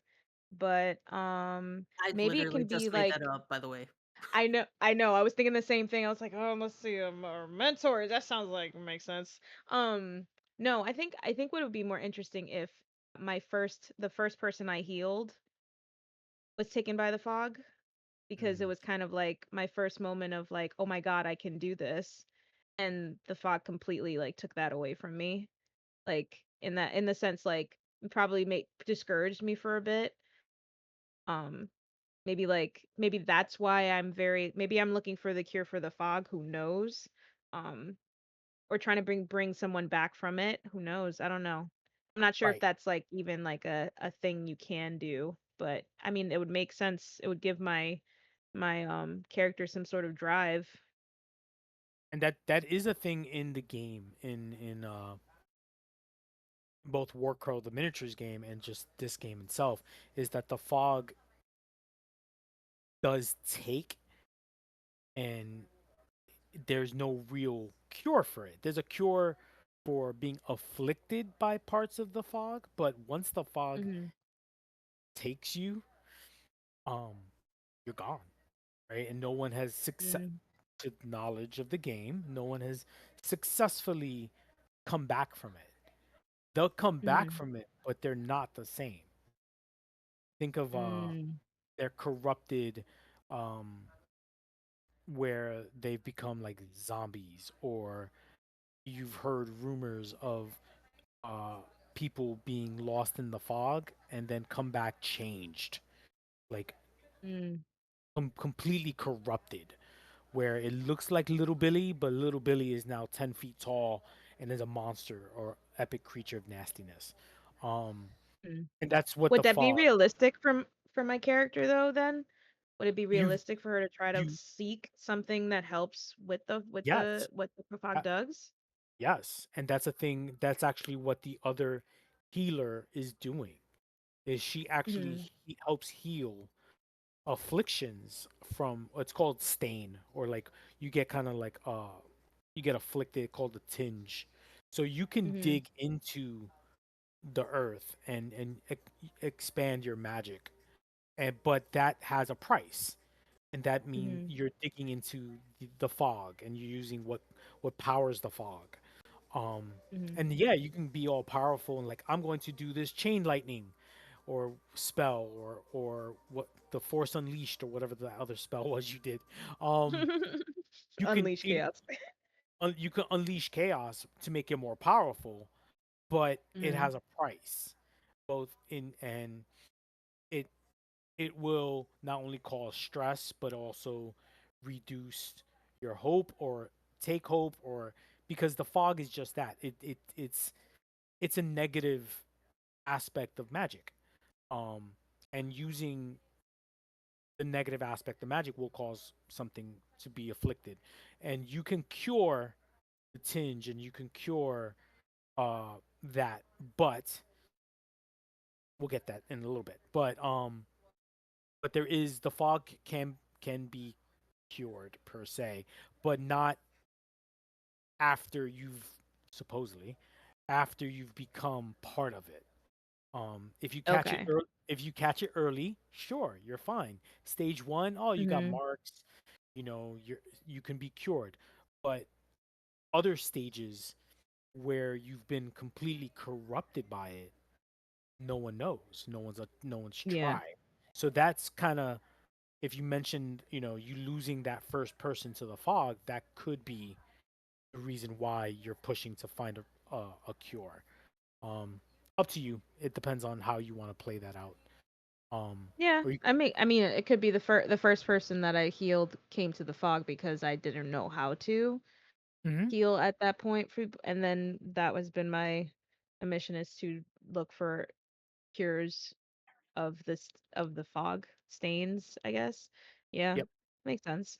I go with that. Um, this is the second part. It should have been second part of this question. What rumors have you heard of the fog, Mizzy? I've heard that the fog came about because of some cursed treasure that someone took. I love that. Gonzo, what rumors have you heard of the fog? That's where all the demons come from. Oh, I like that. Yeah, it's straight to the point. Yep. Cursed treasure, Yeah. demons. Ariel, Mhm. I think okay. Are there gods in this game or no? they are yes. Okay. There are moon goddesses. Um, Okay. but and they are basically the religion of feudum is the twin moon goddesses are there, like that's the church of the moon goddesses. If there's other Mhm. gods you don't know, Mhm. but those are the ones that are more prevalent because Hawthorne Point does have a cathedral of the moon goddesses. Mhm. But Okay. you could Hmm. you could say if you believe in your own, that's possible. um it's not a it wouldn't be impossible per se. Sure. Well, I think since I'm connected with nature, um, humans haven't been really nice to it, so it's just nature's way of saying F you. Mm-hmm. Yeah. And we need Balance. to be nicer to the earth. Balance. Yeah. And it could be connected, and I may have maybe have my character has a suspicion that it could be connected to the goddesses. Not sure. Could be, I think she has like maybe a couple of ideas. um Good. Okay. And let's see. Got a couple of more. Sorry. Describe a town or village your character visited in the past. What did they love about it, and what worried them? So, Mizzy. Oh, there was a kind of remote safe haven for rogues and other scandalous creatures, um, where they could, have a safe place to rest, gather, whatever resources they needed, and just kind of network and you know take a minute. But they, but Grota started to worry that maybe this safe haven wasn't so safe because there were, rumors that incoming enemies and do-gooders type of thing were trying to take it down. I like that. That's cool. Gonzo. What?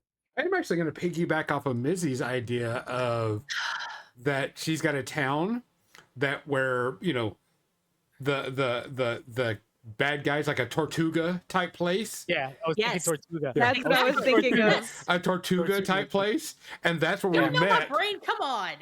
And that's actually where we met. Is we met in this Tortuga style town where we were escaping our thing, and we were like, We found this place that yeah, this is about to get ran over by people, and I want to go with that idea too. But while she thinks it's you know, army or good guys, I think it's the fog coming in. Nice, I like it. nice, nice. Tortuga. Tortuga. I love that idea. That is such a good idea. Ariel, Um, you could piggyback. That could be the one spot that all three of you met. I mean, that would be hilarious. I mean, I would be open to going to places like that. Would I be a little bit disgusted with how their hygiene is? Absolutely. But I think I would find them to be really entertaining. Like you just I walking think my around with a my mask character's on. just very curious and like again she has these illnesses or whatever, she's trying to like protect herself, but also I think she finds them quite fascinating because they're so opposite of her. They're very risk Mhm. taking, they like doing things that most people would look down upon, like wow, like that's so cool. And then the performers there obviously. Oh yeah, no, completely. Um, Yeah, and they took a liking to me because I would heal them from their drunkenness. you Just just never a hangover. Just never a hangover. constantly constantly like ready to go again the next day to party. Um, uh, what has your character seen in Lindworm that has made an impact on how you live your life? The rich keep getting richer, and I keep taking it and for myself. Okay, Robin Hood. That's just like he has 20 gold and he'll be like, "Here's a silver pittance. You I feel congratulate me." Like Mizzy, what have you seen in Lindworm that has made an impact in your life? Too many poor people hurting while others celebrate. And so, while I don't necessarily live a rich and fabulous life necessarily, but I'm more practical and resourceful. Nice. Ariel, anything that stood out in the world that it's uh made an impact in how you live your life? Mm, And the that's a simple great answer can be question. no. You could be like, I'm still traveling. That's what I'm looking for. So don't feel Yeah, I think like for me, I'm still like understanding like Lindworm as like understanding the different types of cultures in there. I've visited the northern tribes and I thought they were I visited the Mount Haven, I visited those places, and still I'm trying to understand what really does bring people together, right? Like I guess like in the sense of like, you know, uh there's so much like I guess division, right? Between these groups of people. I don't know. I'm thinking like maybe um yeah, I'm still trying to I'm open to understanding other cultures and how to like help those places um you know with the fog issue, trying to figure it out because you meet so many different people and you get inspired by their stories. You just want to help them. Um yeah, I don't know. I don't think I've found something other than like the how different each culture is, like how cool it is. it's nice. So I, you know what? I I like it. these questions I'm still like I wish I had some time to think more on them, but yeah, you know, I'm just like I don't know. I think yeah, just with my character, what she's doing, just sounds like she just likes the cultures of each. What do you call these? Like what like townships, provinces, what like They're kingdoms. Um, kingdoms? Okay. like while the kingdom of the hegemony is like one of the bigger kingdoms, kind of like Mhm. it's got like states unto its own. Um, and it's the most versatile in terms of like it's got the biggest military, it's got the biggest population, and it's got the more abundant melting pot of people, and it's got the more technology driven compared to like a kingdom like feudum. A feudum is more religious driven and is also fighting the fog because the Mhm. fog is on their lands. The fog in the other parts isn't as abundant, even though it's coming from in the northern tribes, it's coming down. But the other sections, it's kind of like pockets of the fog. But in the kingdom of the feudum, it's more part of it. It's spreading compared to like other kingdoms where it's like, oh, it can just show up and people don't know where it's coming from. Got you. So Oh, so maybe the thing that could be the most thing that has changed my life is how the fog has affected each of these kingdoms, and yeah, how do they go about protecting their people. I think that'd be kind of be something that I would be interested in, since my thing is looking for some sort of cure. Um, that's impacted me in a way where it makes me want to find it more of a drive. yeah, Maybe a little bit more risky in that part, in that sense. and the thing is that that's kind of already answering the theme of what do you want to explore as your character.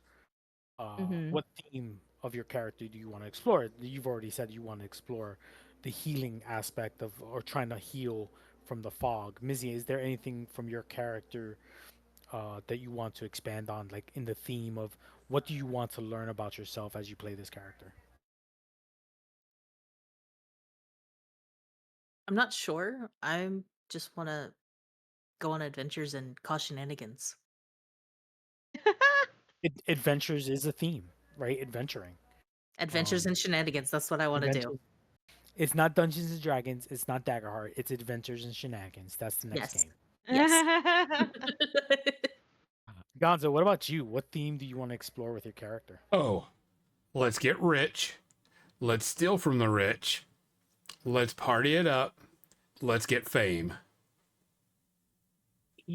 You're channeling Chris Pine's character so much, and I love it. I love it. I love it. Um, that's generally what I wanted to find out from you guys. As the game goes on, we'll figure out more things if there's anything more. Your backgrounds are phenomenal because I can just use that. I mean, use it towards the story. Yes, that's it. Just use it towards the Yeah, story. okay.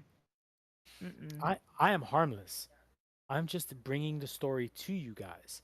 Um, Nezzy, if as you're you harmless, then I need to back out of this right now because I want to be hurt. okay? Uh, just okay. So, um, you guys have already seen the consent form, like what's big, what's allowed, what's not allowed. Um, so far we've gotten bugs as a yellow, so very very iffy on bugs. Look, Um, context is important. Yes, this is me. I'm stating this. I'm making it very public in all of my games. If y'all want to have bugs crawling it under your skin like they did in the Mummy with the scarabs, go for it. However, it better not be my skin. gotcha, Ooh. gotcha. No, Um, no, no, no. Gonzo, Nestor tends to like to put rats in stuff because he not just knows me, yeah, not just yes, me, you. Josh too. Uh-huh, you. When did he do that? Uh, Iron Kingdoms. He did? Maybe I don't remember. But I remember Yeah, specifically traumatized her. you. Maybe you blocked it out. You. Oh my I gosh. I traumatized her so much she blames me for all the rats. I like that. Good job, Nestor. Every time. Every I time. I will was like, I will why are there rats here? Like Indiana Jones. Why rats? rats. It's all right. Michelle said she agrees with the rats. She agrees with the bugs. Like she's like, I was naming bugs. She's like demons, demons, all of them. Like I was like, okay, All of them are demons. demons. Like I was like, oh my god, like it's a what was it? Praying mantis, grasshoppers, cicadas. She's like cicada. What'd you call them? Like devils. Like she was just like and like I've already, so if there's any, like, I do not do anything in terms of uh pregnancy or miscarriage or any of that. That's like a big no, considering uh what I do. My daughter was born premature. Um, Mm. it's a big no for me. Self harm, sexual assault. I don't do anything with that. Um, Starvation. I don't think I've ever really done that except in Alien, because you're in space. Where are you getting your cheeseburger from if you're in space? Like, this just happens. Um, I don't think I've ever done anything with torture or terrorism. Uh, Actually, no. Scratch that. I think I've actually done some torturing, but it's very like non-graphic. It's like you hear screaming, but it's off screen. Uh, Mm. Yeah, that's true. You do. Harm to animals. Okay, horses maybe, but uh, yeah, I don't do that with horses. Um, Children, because I am a dad, I am not doing that. I don't harm children. Again, off screen, and it's implied, and I'm never showing it. Like, Yeah. it's never, no. Um, Context is oh, everything with these. yeah, like it's implied that if you see a creature attacking a family and you hear screaming, then you're going to assume that there are children in that barn getting attacked. Yeah. Um, don't do homophobia, don't do racism, don't do real world religion, don't do sexism and special cultural issues. I try not to do that. If something comes up, please let me know. Um, Message me on the side. Just tell me. Uh, I try not to, but it slips every so often. Um, this is supposed to be an enjoyable story, right? And I'm very excited to run this. I have not run a game in over a year. And thanks to Gonzo getting me into this and making me spend money on this game. I did no such thing. You spent that all on your own. I He just talked about influenced it. you. He talked again, like any good bard. He talked about it, and then that was it. Um, I did That's not not a use bard. my That's a fey creature. that's a fake creature. Yes. I did So not there use you my go. Fey-like abilities to get you to buy That this is the Fey purchase. Lord doing Fey things because he is a Fey creature, and yeah, So, um, before we finish for tonight, as the session zero is pretty much complete, the you guys will pick up in the tavern, which I have a name for, and it is a celebration due to a portion of the fog has lifted near the mountainous areas to the north of Hawthorne Point. Um, and the fog is like patchwork. Like, it's not like a straight line. It's like it'll be covering one side and then you're good for miles north of that side. It's kind of like an ocean where it will flow and kind of stay in that location. But north of Hawthorne Point, a special section has been or special section, a section has been um cleared per se. Um, and the town is excited because it's a mountainous area, and the dwarves have more dwarves are coming from Hawthorne Point. I mean, I'm from to Hawthorne Point from Mount Haven and Hegemony, because they have set up a special, kind of like a special investigation or a special trip to send people to the mountain and the caves to investigate it. And that means more money, more jobs for more adventurers. And you guys have been contacted by your kind of like, I don't want to say boss, but he's kind of giving you special things here and there. Um, and you've been basically invited to a party to discuss what this means to you. Uh, And so you're waiting in the tavern in a large dining room, and there's 4 seats. Um, 3 of them have been filled. Oh, 5 seats. Sorry, 3 of them have been filled by you. One is empty, and it's across from uh, Gonzo. You guys can pick your choosing of where everybody else is sitting, and then there's one chair for the head of the table. And as time moves forward, the waitresses and waiters have come in. They've bought food, and it's a huge spread on a huge dining table.